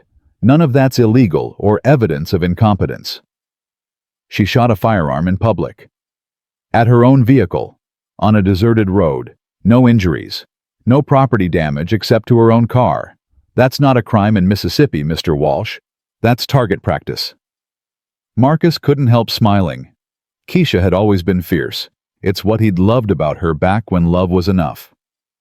Walsh's face reddened. We're trying to help Emma before she does something truly dangerous. You're trying to help Robert Sutton maintain control over his daughter's trust fund. Don't insult my intelligence. Keisha pulled out her phone. I'm calling Judge Morrison right now. We'll see how fast this order gets dissolved. Walsh and Dr. Chen left 10 minutes later, their court order in tatters, their psychiatric evaluation refused. Emma watched from the window as they drove away. Your ex-wife is terrifying, she said. Yep. Marcus handed her a glass of water. She's also expensive. That consultation's gonna cost me. I'll pay. No. This one's on me. He sat down beside her. Emma, they're not gonna stop. Your father's gonna keep sending lawyers, doctors, whoever he thinks will work. I know. And in 53 hours, your trust fund disappears. When that happens, you'll have nothing. No safety net. No backup plan. No. I know, Emma said again. Marcus, I know what I'm losing. Every time I look at my phone, every time I see another call from my father, I know exactly what I'm giving up. $20 million. My career, my connections, everything. Then why are you still here? Emma was quiet for a long moment. When my mother was dying, she made me promise something. She said, Emma, don't spend your life living for other people. Don't let fear make your choices. Be brave enough to want what you want, even if it costs you everything. Emma wiped her eyes. I was 15. I didn't understand what she meant, but I do now. She knew. She knew my father would try to control me, would use money, fear, obligation. She was trying to tell me to choose myself, even if it hurt. She sounds like she was a wise woman. She was, and I'm tired of disappointing her. Emma stood up. So yeah, in 53 hours I lose everything. But maybe that's what I need to lose. Maybe I need to prove to myself that I can survive without it, that I'm more than my father's money. And if you can't survive without it, then I'll figure it out, the way everyone else does. Emma smiled. Now I believe you promised to teach me how to drive a tractor today. You sure tractor's harder than chickens. Good. I'm tired of easy. They spent the afternoon in the fields. Marcus taught Emma how to work the clutch, how to feel the tractor's power, how to drive straight rows without wandering. She stalled out 6 times, nearly hit the fence twice, and spent 20 minutes stuck in a ditch, but she didn't quit. This is impossible, she said, finally getting the tractor back to the barn. Nah, just difficult. There's a difference. What's the difference? Impossible means you can't do it. Difficult means you haven't done it yet. Marcus climbed down from the tractor. You're gonna try again tomorrow. And the next day, and the day after that, until it's not difficult anymore. Why, I'm never gonna be a farmer. Maybe not, but you're gonna be someone who doesn't quit when things get hard. That's worth more than farming. That night they made dinner together. Emma's biscuits were almost perfect. Her chicken was golden and crispy. She'd stopped apologizing every time something went wrong and started just fixing it. Progress. After dinner, Emma's phone rang. She looked at the screen, her face going pale. It's Jeremy, she said. "The man I'm supposed to marry. You gonna answer?" Emma stared at the phone for 3 more rings. Then she answered. "Hello, Jeremy." Marcus stepped outside to give her privacy, but he could hear her voice through the screen door. "No, I'm not having a breakdown. Yes, I know about the court order. Jeremy, listen to me." A pause. "No, I don't need you to rescue me. I need you to leave me alone." Another pause longer. "Because I don't love you. I don't even like you. And I'm not going to spend the rest of my life pretending otherwise, just because our fathers want a merger." Marcus heard something break in Emma's voice. "You're a good person, Jeremy. You deserve someone who actually wants to marry you. But that's not me. It's never been me." Silence. "I'm sorry your father's upset. I'm sorry my father's upset. But I'm not sorry about my choice. Goodbye, Jeremy." She ended the call. Marcus gave her 5 minutes, then went back inside. Emma was sitting at the table, crying, her phone face down in front of her. "You okay?" he asked. "No, but I will be." She wiped her eyes. "Jeremy said he'd give me the money, the 20 million. Said he doesn't want me to lose everything because of my father's control issues." "That's generous." "It's pity and obligation. And him being a fundamentally decent person stuck in the same system I am." Emma picked up her phone, turned it over. "I told him no. Said I had to do this on my own. Even though it would solve all your problems, it would solve my money problems, but it wouldn't solve me." Emma looked up at him.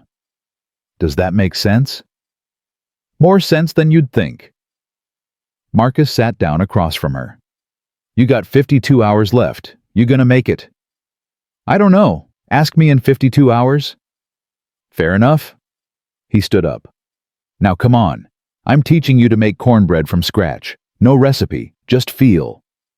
"Marcus, I just turned down $20 million and ended my engagement. Can we skip the cooking lesson?" "Nope. Because feeling dough teach you more about yourself than any amount of money ever will." Emma stared at him. Then she laughed, the sound breaking through her tears like sun through clouds. "You're insane." "So I've been told. Now wash your hands. We're making cornbread." They cooked until midnight. Emma's cornbread came out perfect. Golden, crumbly, exactly right. She ate 3 pieces, covering each one with butter and honey, tasting her own work, her own choice, her own life. And outside, the clock kept ticking. 51 hours. 50 hours. 49. Counting down to freedom, or disaster. Nobody knew which yet. Not even Emma. The reporter showed up at dawn 24 hours before Emma's trust fund disappeared forever.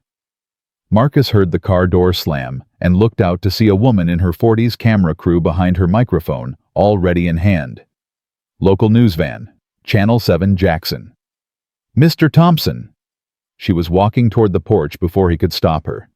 "Diane Foster, Channel 7 News. We'd love to talk to you about Emma Sutton. Is it true she's been living here for the past week?"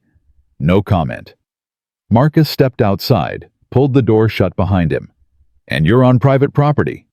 "We're just looking for her side of the story. Robert Sutton has made some serious allegations. That his daughter is mentally unstable, that she's being manipulated." I said no comment. "Is she inside right now? Can we speak with her?" "You can leave. That's what you can do." The cameraman was already filming. Marcus could see the red light blinking. "Mr. Thompson, people are calling you a hero, a simple farmer who helped a woman in distress. Others are saying you're taking advantage of a vulnerable heiress. Which is it? I'm saying get off my property before I call the sheriff. We spoke with your neighbor, Tom Henderson. He said Emma Sutton loaned you $47,000 just days after meeting you. Some people might call that suspicious timing." Marcus took a step forward. The cameraman stepped back. "Tom should mind his own business. So should you.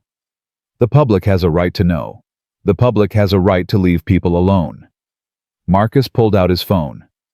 "I'm calling Sheriff Hayes now. You got about 3 minutes before he gets here, and Travis doesn't like reporters on private land without permission." Diane Foster held up her hands. "All right, we're going." But Mr. Thompson, this story isn't going away. Robert Sutton is giving interviews. Jeremy Ashford released a statement. Emma's therapist spoke to the press. The only person not talking is Emma herself. Don't you think people deserve to hear her voice? I think Emma deserves privacy. Now leave. They left, but Marcus knew they'd be back. And they wouldn't be the last. Inside, Emma sat at the kitchen table, her laptop open, her face pale. I'm trending on Twitter, she said quietly. Number 3 in the country. #Free Emma versus #Save Emma.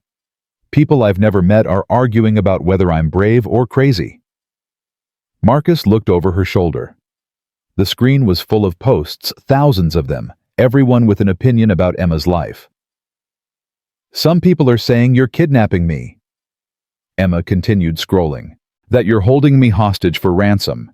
Others are saying I'm a spoiled rich girl playing poor for attention. And my father... She clicked on a video.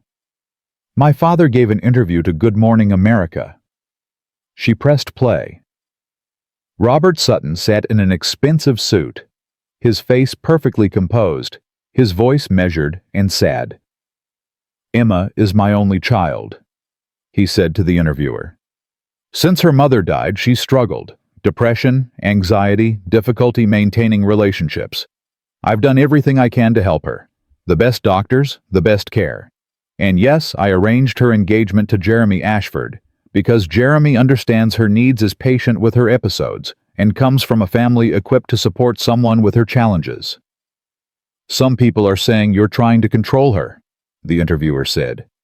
I'm trying to protect her. From herself if necessary. Robert's voice broke slightly. 3 weeks ago, Emma stopped taking her medication, started talking about running away, starting over.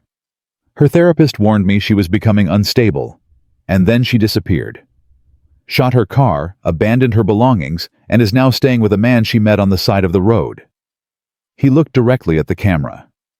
If you're watching this, sweetheart, please come home. We can get you help. Real help. You don't have to do this alone. Emma closed the laptop. He's good, she said.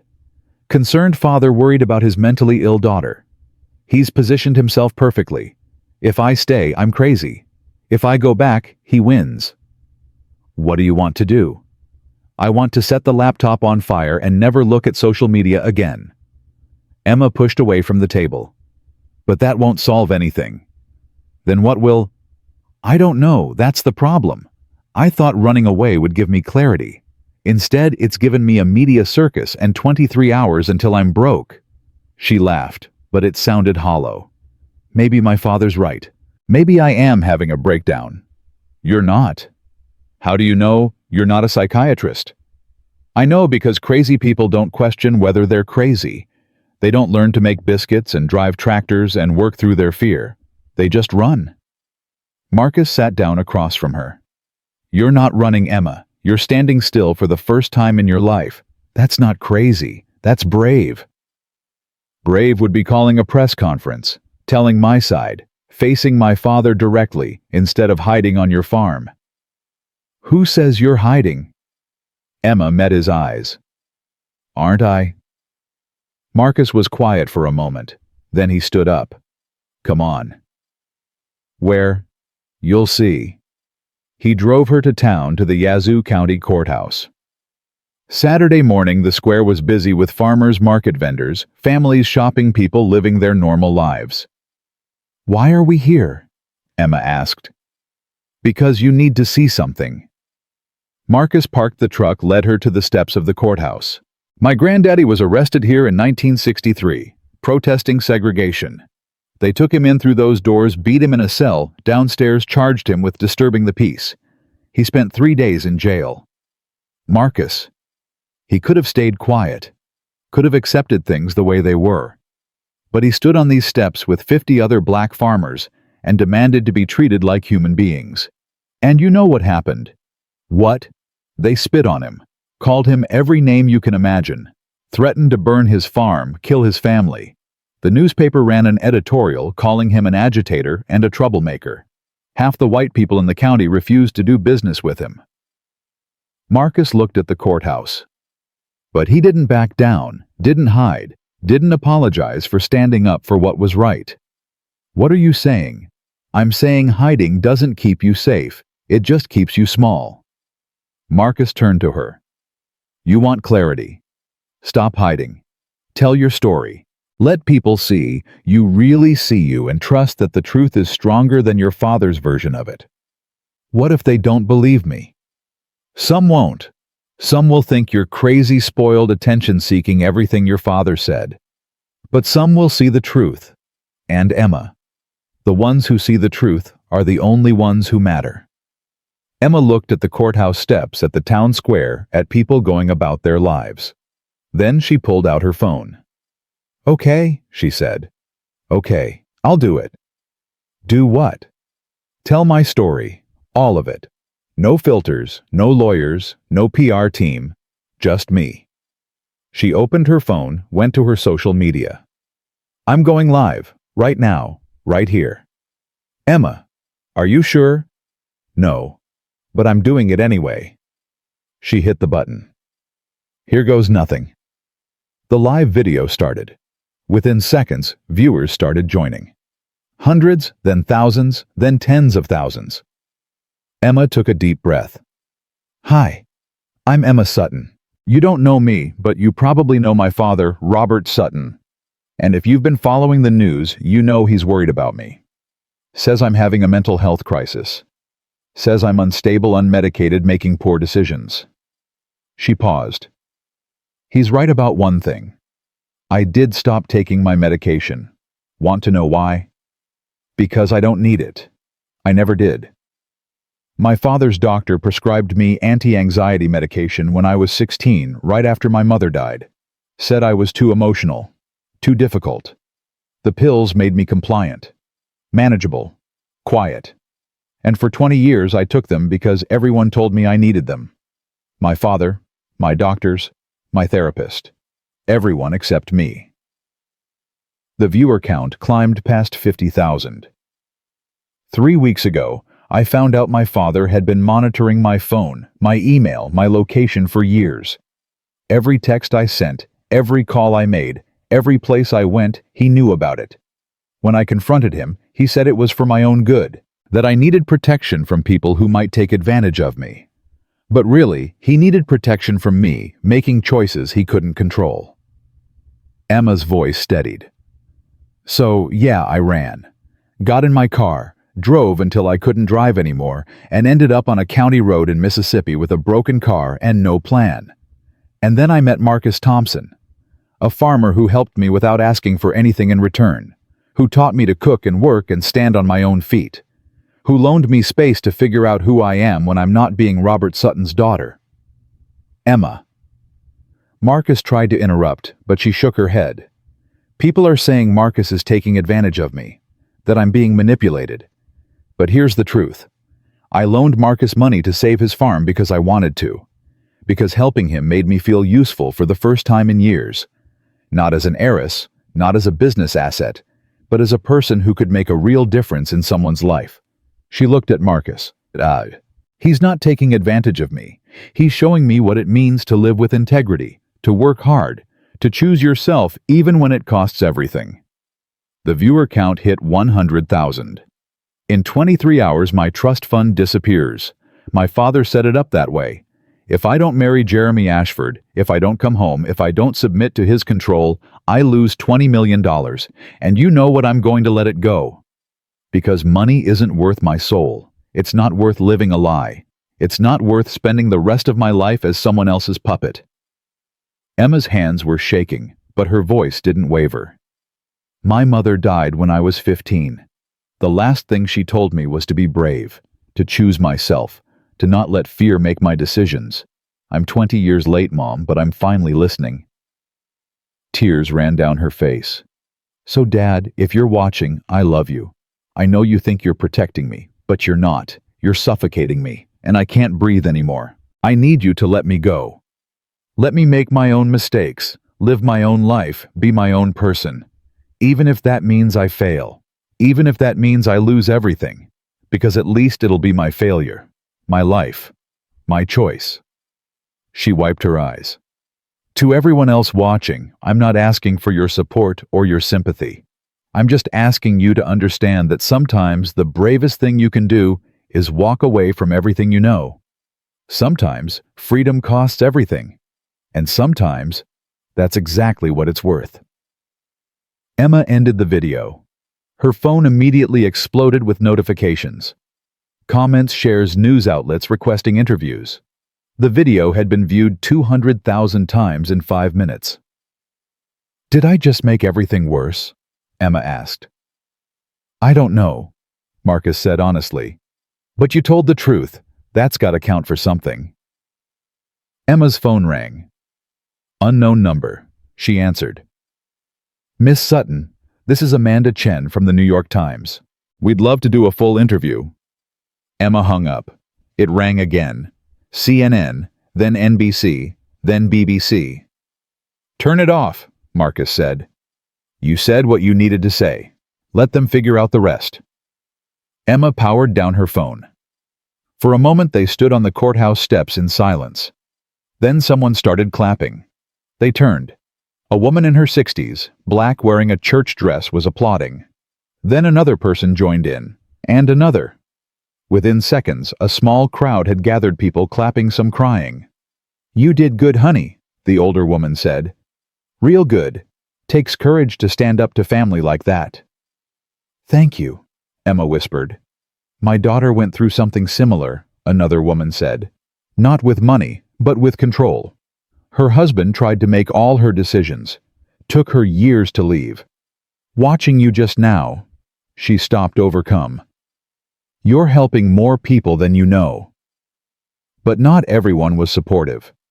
A man in a MAGA hat shouted from across the street, Go back to Boston. We don't want your liberal drama here. She should honor her father, another voice called. Ungrateful rich girl. Marcus stepped in front of Emma. Time to go. They made it back to the truck as more people gathered. Some supportive, some angry. Everyone with an opinion. Marcus drove away quickly, checking the rearview mirror constantly. That was intense, Emma said. Yeah. Do you think I did the right thing? I think you did the honest thing. That's all anyone can do. Back at the farm, Marcus's phone was ringing. Keisha. Have you lost your damn mind? She said when he answered. Emma just went viral. Every news outlet in the country is trying to find you. I've already had 3 reporters call me asking about your relationship with her. We don't have a relationship. I'm helping her. Marcus, I saw that video, the way she looked at you when she talked about you. That's not just gratitude. Keisha's voice softened. I'm not judging, but you need to be careful. This is getting complicated. It's been complicated since day one. No, this is different. Before it was private. Now it's public. Now everyone's watching, everyone's got opinions, and everyone's waiting to see what happens next. Keisha paused. David called me. He saw the video. He's asking questions. Marcus's stomach dropped. What did you tell him? That you're helping someone who needs help, same as you've always done. But Marcus? He's 16. He's seeing his father on the news with a white woman, seeing people call you everything from a hero to a predator. You need to talk to him, soon. I will. And Marcus, whatever you're feeling for Emma, I'm not feeling anything. I'm just, don't lie to me. I was married to you for 15 years. I know your voice when you care about someone. Keisha's tone wasn't angry, just sad. Just be careful, for your sake and hers. After the call ended, Marcus found Emma in the garden pulling weeds with her bandaged hand, her face streaked with dirt and tears. My father's lawyers called, she said without looking up. They're filing an emergency injunction, trying to freeze my trust fund access until I undergo psychiatric evaluation. They're using my video as evidence of unstable behavior. Can they do that?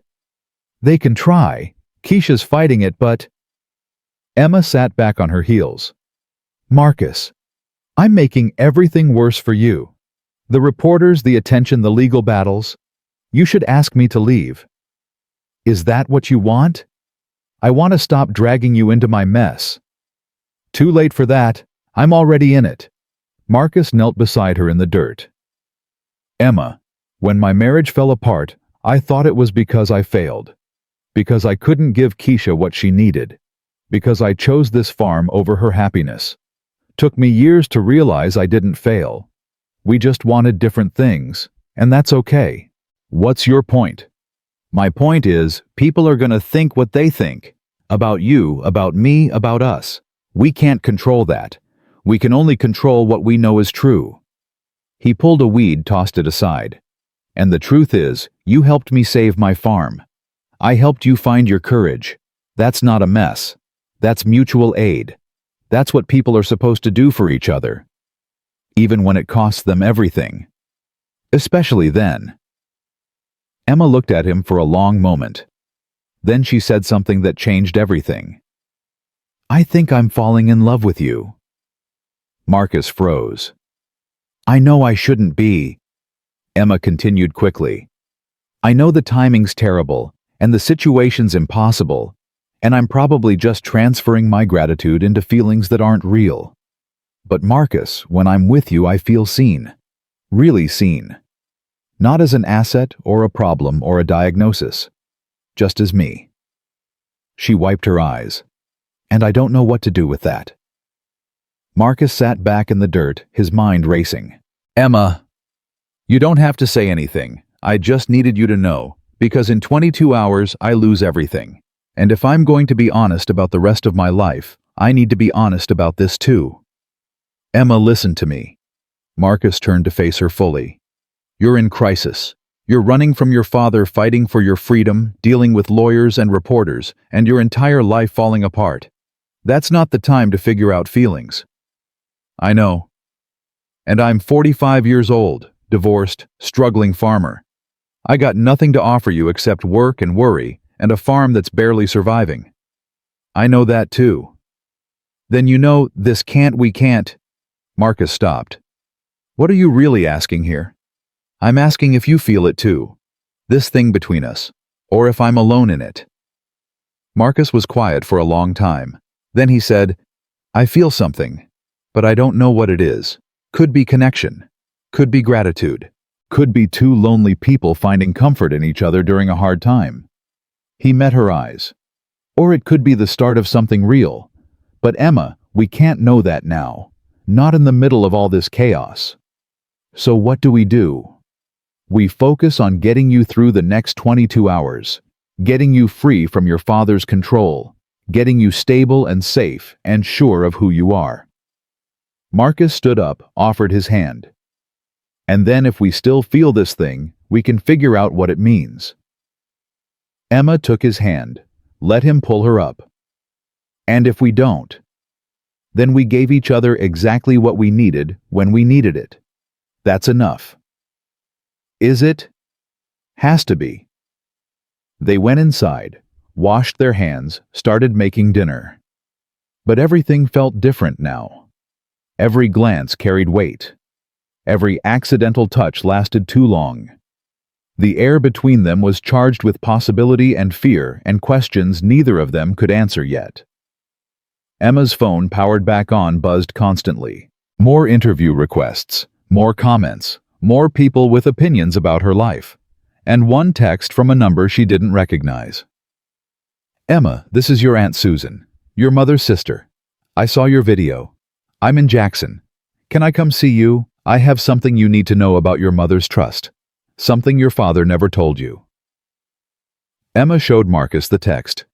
Your mother had a sister. Yeah. They had a falling out before Mom died. Something about the wedding about my father. I haven't seen Susan in 20 years. Emma stared at the message. Should I respond? That's your call. What if it's a trick? What if my father sent her to? Then you'll figure it out. But Emma, if she has information about your trust, about your mother's wishes, don't you want to know? Emma typed a response. I'm in Yazoo County. I'll text you the address. Susan Chen arrived 3 hours later, driving a Honda Civic with Tennessee plates. She was in her 60s, shorter than Emma remembered, her black hair streaked with gray. but her eyes were the same as Emma's mother, kind and fierce all at once. "Emma."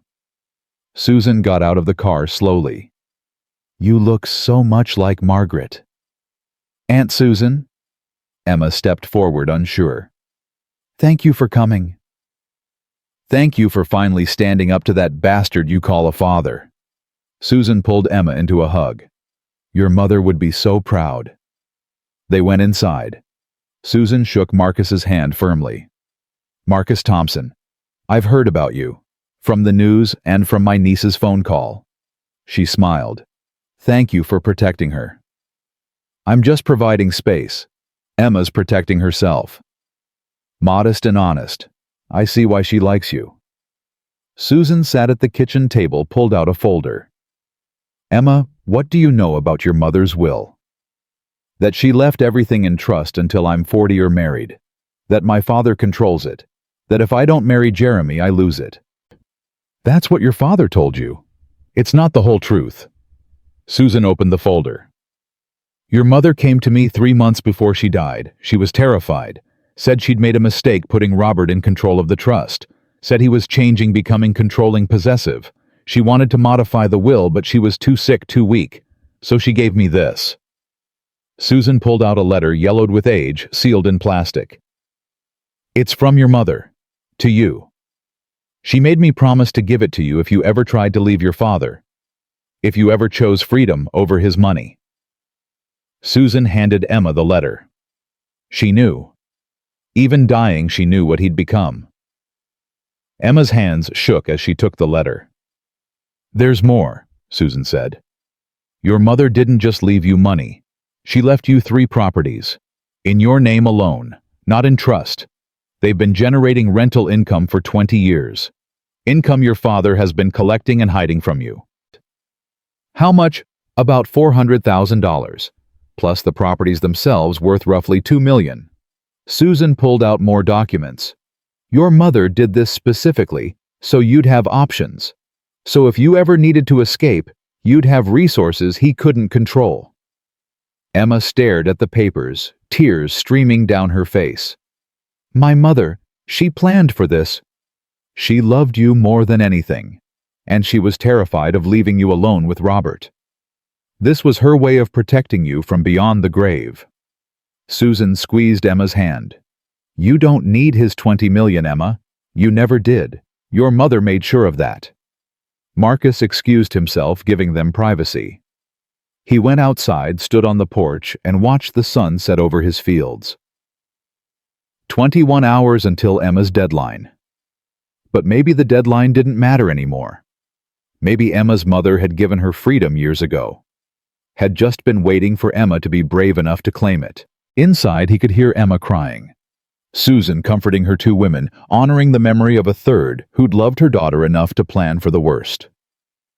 Marcus thought about his own mother, about her voice telling him to help people who needed it. Both their mothers had known, had understood, had prepared their children for battles they wouldn't live to see. And now here they were, Emma and Marcus, 2 people trying to honor the dead by living fully, trying to be brave enough to want what they wanted, even if it cost everything, even if no one understood, even if tomorrow brought disaster. Tonight they had this: truth, courage, and the fierce love of mothers who'd known exactly what they were doing. That had to be enough. It had to be.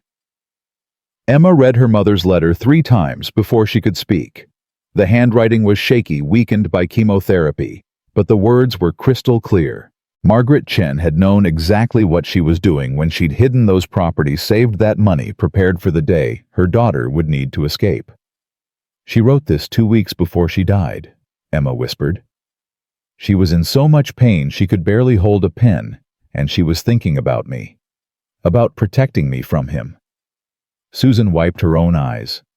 "Your mother loved you fiercely, and she knew Robert better than he ever realized. She saw how he controlled every detail of their life together, how he monitored her movements, managed her friendships. She thought marriage would change him. It didn't. It made him worse. Why didn't you tell me this before? 20 years, Aunt Susan. 20 years I could have. Your mother made me promise to wait, She said if you came to me before you were ready, before you'd hit bottom, and decided to fight, the information wouldn't help. It would just be more pressure, more expectation.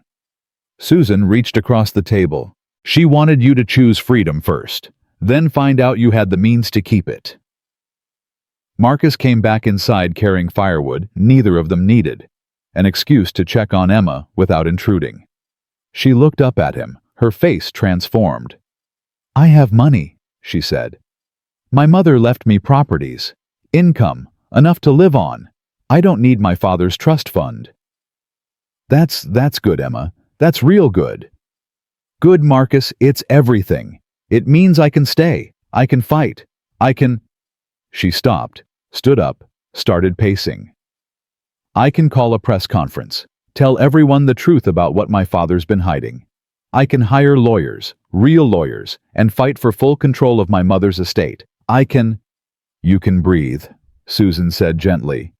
"First you breathe, then you plan. Your mother spent 20 years protecting you. Don't waste it by rushing." But Emma was already on her phone calling Keisha. "I need you to verify something. My aunt has documents showing properties in my name, income my father's been collecting. Can you check county records? Confirm ownership." Marcus heard Keisha's voice through the speaker, cautious but intrigued. "Give me the property addresses. I'll run them tonight." After Emma rattled off the information and ended the call, Susan pulled out more papers. "There's something else. Your mother left you a video, recorded 3 days before she died. I've kept it safe all these years." Susan handed Emma a USB drive. "She wanted you to hear her voice, her real wishes, not filtered through your father's version of who she was." Emma held the drive like it might shatter. "You've had this for 20 years. Your mother made me promise not to give it to you until you were ready to hear it, until you'd chosen yourself." Susan stood up. "I'm staying at the Holiday Inn in town. Room 247. When you've watched it, if you need to talk, call me, day or night." After Susan left, Emma and Marcus sat on the couch, her laptop between them, the USB drive still in Emma's hand. "Do you want to watch it alone?" Marcus asked. "No. Emma's voice cracked. "I don't think I can do this alone." She inserted the drive, opened the file. The video was grainy, recorded on a phone. Margaret Chen appeared on screen, sitting in a hospital bed, oxygen tubes in her nose, her hair gone from chemo. But her eyes were alert, focused, fierce. "Emma, sweetheart, if you're watching this, it means you finally found the courage to leave your father. I'm so proud of you." Emma made a sound between a sob and a laugh. "I know you're scared," Margaret continued. "I know you think you can't survive without his money, his support, his approval. But baby, you're stronger than you know. You're my daughter. You have my stubbornness and my father's fire and something all your own that I've always admired. Your capacity to love even when it costs you everything."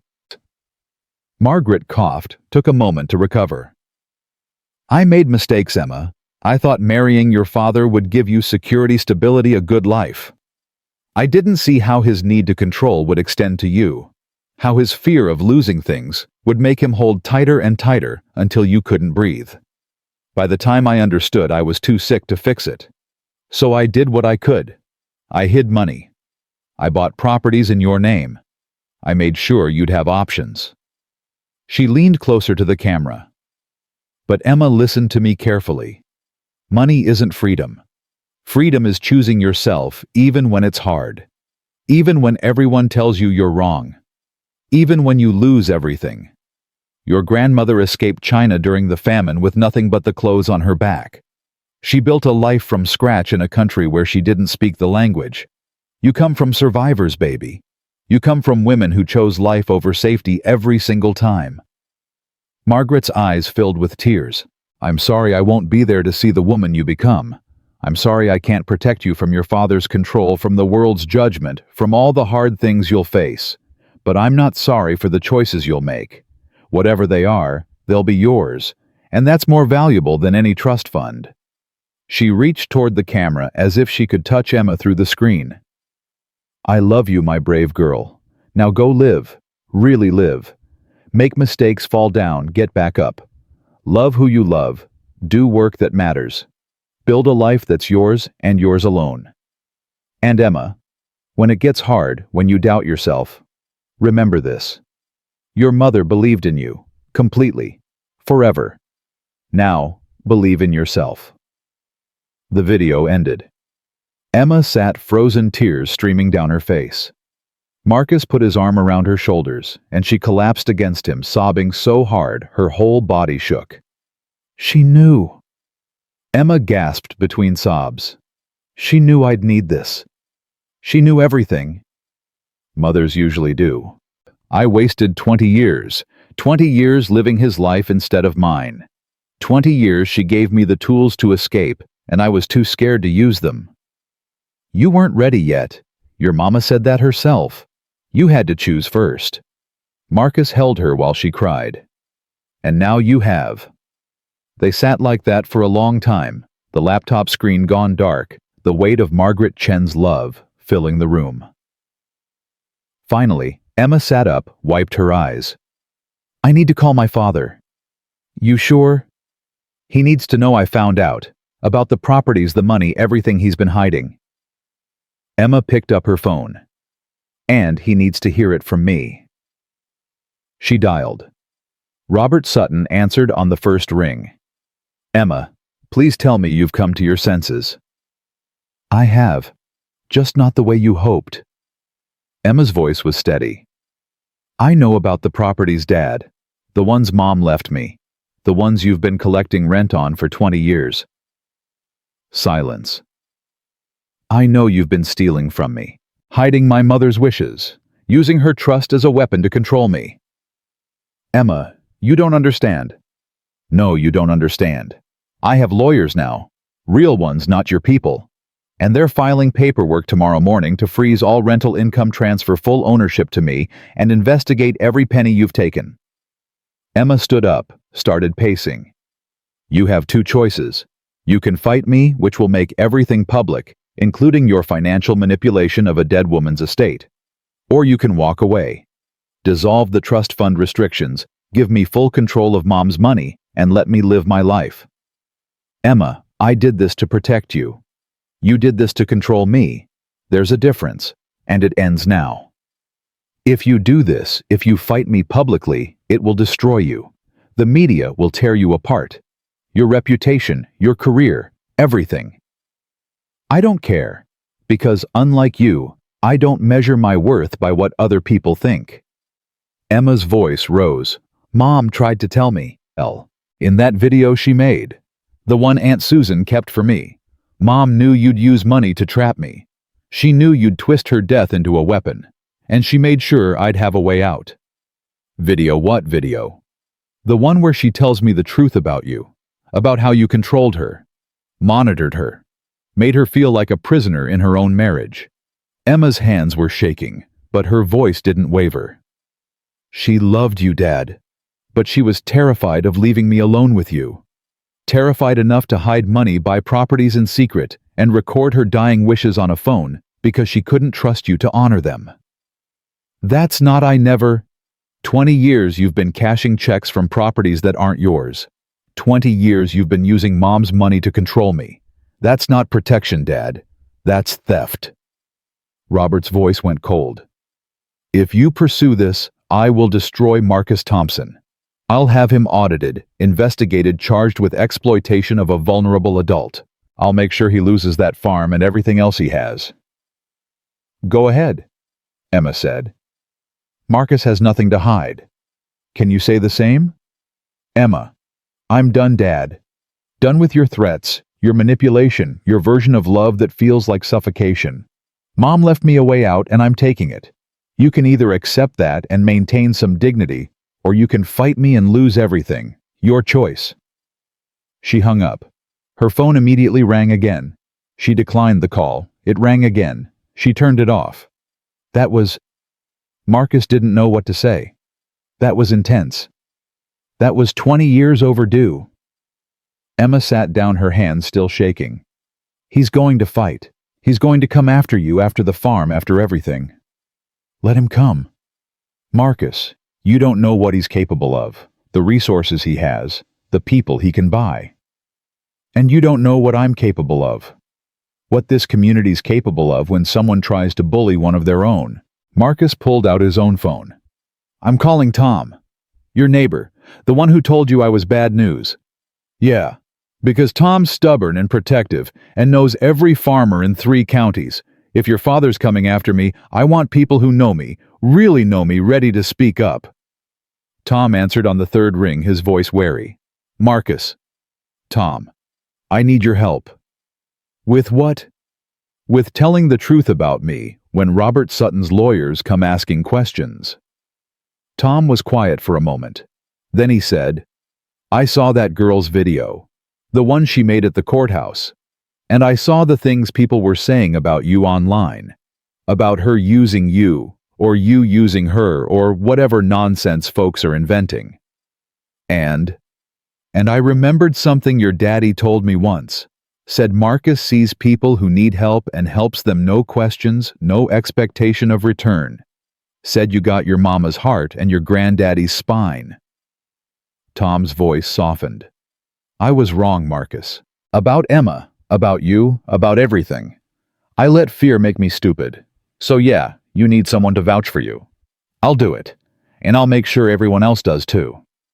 After Marcus hung up, Emma looked at him with something close to wonder. You have people, real people who'll stand up for you. You have people too.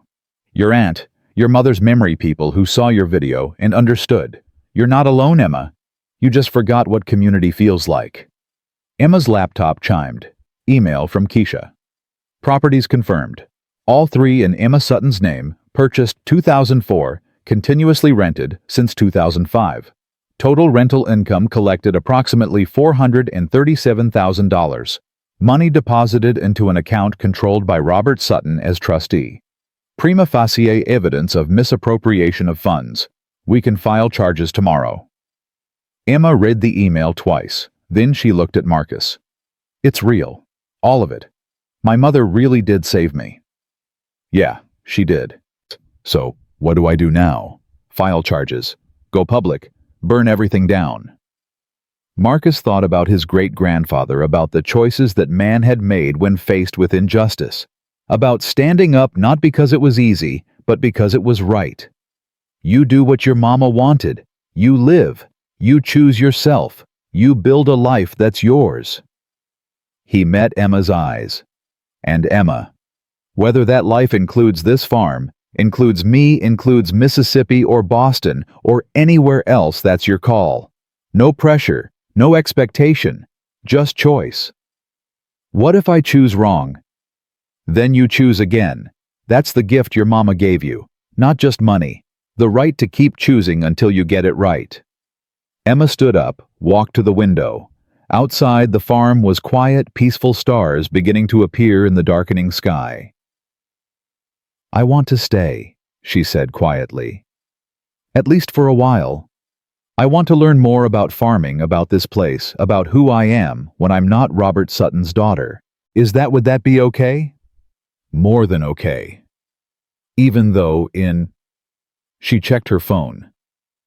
8 hours, my trust fund disappears, and my father will probably sue me, and the media will have a field day, and everything will get messy.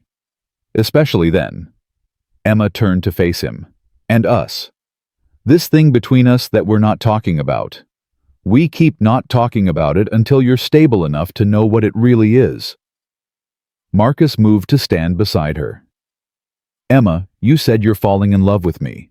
Maybe you are. Maybe it's real. But you're also in crisis, rebuilding your life, figuring out who you are. That's not the time to make decisions about relationships. So we just ignore it. We acknowledge it. We respect it. And we give it time. Marcus turned her to face him. Because if this is real, if it's more than gratitude and crisis, and 2 lonely people finding each other, it'll still be there in 6 months, a year, 5 years. Real love doesn't have a deadline. And if it does have a deadline, If we wait and it fades and we missed our chance, then it wasn't real to begin with. Emma studied his face for a long moment. Then she nodded. Okay. We wait. We work. We see what happens. Deal. But Marcus, when the time's right, when I'm ready, when we both know what this is, I'm not letting you walk away because you think I deserve better. You're the best man I've ever met. That's not crisis talking. That's truth. Marcus didn't know what to say to that, so he just nodded and turned back to the window, watching his land fade into darkness. The next morning, Marcus woke to the sound of trucks. Multiple trucks. He looked out to see vehicles lining his driveway. Farmers mostly. Tom's truck in front. Behind it, vehicles Marcus recognized from church, from the farmer's market, from town. Neighbors. Community. He went outside. Tom climbed out of his truck, followed by at least 30 other people. "Morning, Marcus," Tom said. "Heard you might be getting some visitors today. Lawyers, reporters, maybe some of Robert Sutton's people. Figured you could use some witnesses. People who know you can vouch for you, make sure nobody tries anything funny." "Tom, you don't have to." "Yeah, we do, because that's what neighbors do. We show up." Tom gestured to the crowd. "Most of us saw Emma's video. We heard what she said about you, about how you helped her, taught her, gave her space to find herself. That's the Marcus we know, and if anyone tries to say different, they're gonna have to go through all of us first." Marcus felt his throat tighten. "I don't know what to say." "Don't say nothing, just accept it. Let people help you the way you've been helping them for years." Tom pulled out a thermos. "Now where's this coffee I heard about? Got a feeling it's gonna be a long day." By 9 a.m., the farm looked like a community gathering. People brought food, coffee, chairs. Someone set up a canopy. Kids played in the yard while adults talked quietly, keeping watch. Emma came outside, stopped, stared at the crowd. "What is this?" "This," Marcus said, "is community. Come on. Time you met some real Mississippi folks." For the next hour, Emma was introduced to farmer after farmer, their wives, their children. People who'd known Marcus his whole life. People who'd known his father, his grandfather, his great-grandfather. People who had stories. "Your daddy helped me when my barn burned," one man told Marcus. "Gave me lumber, helped rebuild, didn't ask for payment." "Your granddaddy taught me how to rotate crops when I was just starting out," another said. "Spent 3 days on my land showing me what he knew, for free." "Marcus fixed my tractor last summer," a woman added. "Refused payment. Said neighbors help neighbors." Emma listened to story after story, watching Marcus's face grow more and more uncomfortable with the praise. Finally, she understood something important. Marcus Thompson was exactly who he appeared to be. No hidden agenda, no manipulation. Just a man who helped because helping was right. At 10 a.m., the lawyers arrived. 3 cars, 6 people, briefcases, and serious faces. They stopped at the end of the driveway, surveying the crowd. Walsh, Robert Sutton's attorney, got out first. He walked up slowly, taking in the scene. "Mr. Thompson, we need to speak with Emma Sutton. We have documents requiring her signature." "Miss Sutton is busy," Tom said, stepping forward. "Maybe come back later." "This is a legal matter." "Everything's a legal matter with you people." Tom crossed his arms. "Miss Sutton's an adult. She's made her choice, and she's got a whole lot of witnesses here who'll testify she's of sound mind, acting freely and not being coerced by anyone." One of the other lawyers pulled out her phone, started recording. "We're documenting this. The intimidation, the obstruction. Document away." An older black woman stepped forward. "I'm Pastor Ruth Williams, Bethel AME Church. I've known Marcus Thompson since he was in diapers. If you think this man is capable of manipulating anyone, you don't know him at all. This is highly irregular. No, what's irregular is a billionaire trying to force his adult daughter into a marriage she doesn't want." Pastor Williams' voice carried authority. "What's irregular is using mental health as a weapon. What's irregular is hiding a dead woman's assets from her daughter. You want to talk irregular? Let's talk about what Robert Sutton's been doing for 20 years. Emma appeared on the porch, Keisha beside her. I'm not signing anything, Emma called out. And I'm filing charges tomorrow for misappropriation of funds, my mother's funds. My lawyer has all the documentation. Walsh's face tightened. Miss Sutton, your father is willing to negotiate. I'm not. Tell my father the only thing I want from him is full control of my mother's estate and the freedom to never speak to him again. Everything else, he can keep it. The trust fund, the properties attached to it, all of it. I don't want his money. I never did. You're making a mistake. No, I'm making a choice. There's a difference. Emma came down the porch steps, Marcus and Keisha flanking her. And Mr. Walsh. Every word you say right now is being recorded by about 20 different phones. Every threat, every implication, every attempt to intimidate me. So choose your next words carefully. Walsh looked at his team, at the crowd, at Emma standing tall with community around her. He pulled out his phone, made a call, spoke quietly. Then he hung up. Mr. Sutton wants to speak with you, privately. No. Emma, please, 5 minutes. Your father, no lawyers, just you and him. Emma looked at Marcus. He nodded. Your choice. Fine. Put him on speaker, right here, with witnesses. Walsh looked like he wanted to argue. Then he handed Emma his phone. Emma. Robert Sutton's voice tired in a way Emma had never heard before. I'm sorry. Emma nearly dropped the phone. I'm sorry for controlling you, for using your mother's death as leverage, for treating you like property instead of like my daughter. Robert paused. I watched your video, the one at the courthouse. I watched it 50 times, and I finally understood something your mother tried to tell me before she died. She said I was going to lose you if I didn't learn to let go. I didn't believe her. I thought control was love. Protection was love. Providing was love. Dad, let me finish, please. Robert's voice cracked. Your mother made that video because she knew I'd fail you.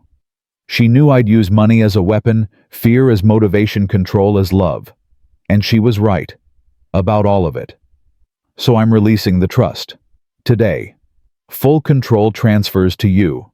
No conditions. No marriage requirement. No restrictions. It's yours. I don't want it. I know. That's how I know you're ready for it. Robert laughed, but it sounded like crying. Emma, you're my daughter, my only child, and I've spent 15 years trying to turn you into your mother without understanding that you're something better. You're yourself. Brave and fierce and willing to lose everything for freedom. I'm proud of you. And I'm sorry it took losing you to figure that out. Emma was crying now, openly, not trying to hide it. Dad, You don't have to say anything. Just live. Live the life your mother wanted for you. The life you want for yourself. And Emma. If that life includes that farmer, if it includes Mississippi, if it includes anything that makes you happy, I support it. No judgment. No interference. Just love. The real kind. The kind that lets go. The line went dead. Emma stood holding Walsh's phone, tears streaming down her face. 30 people witnessing her father's surrender. He let me go, she whispered. He actually let me go. Marcus pulled her into a hug. Yeah, he did. The lawyers left.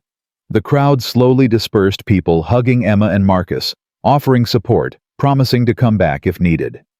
By evening, only Tom remained, helping Marcus clean up. That girl's good for you, Tom said, loading chairs into his truck. Keeps you honest, makes you fight for things. We're not together. Yet. But you will be. I seen how you look at each other. That's not just gratitude, that's something real. Tom closed his tailgate. Don't overthink it, Marcus. Life's too short for overthinking. After Tom left, Marcus found Emma in the garden, sitting on the ground, her mother's letter in her hands. You okay? He asked. I don't know. I feel like I should be celebrating. I got my money, my freedom, my father's blessing, everything I wanted. She looked up at him. So why do I feel so empty? Because freedom's just the beginning. Now you gotta figure out what to do with it. Marcus sat beside her in the dirt. That's the hard part. The part your mama couldn't plan for. The part where you choose your life instead of just escaping someone else's version of it. What if I don't know what I want? Then you stay here, keep learning, keep working, keep figuring it out. Marcus picked up a handful of soil, let it run through his fingers. This land has been teaching Thompsons for 77 years. It'll teach you too if you let it. Is that an invitation to stay? That's an invitation to choose. Stay, go figure it out here or somewhere else. Whatever you need, Emma. I'm not keeping you, and I'm not pushing you away. I'm just offering space. Emma leaned her head on his shoulder. What if what I need is time? Time to be just me with no pressure, no expectations, no deadlines. Time to wake up every morning and choose that day instead of having it chosen for me. Then that's what you take. They sat in the garden as the sun set. Two people who'd found each other at exactly the right moment, neither of them sure what came next, but both of them finally free to find out. And maybe that was enough. Maybe freedom didn't come with answers. Maybe it just came with the right to keep asking questions, keep choosing, keep living. One day, one decision, one brave moment at a time. The way Emma's mother had wanted. The way Marcus's ancestors had modeled. The way two broken people became whole by learning to choose themselves first. And each other maybe when the time was right. But for now, they just sat in the dirt and watched the stars come out.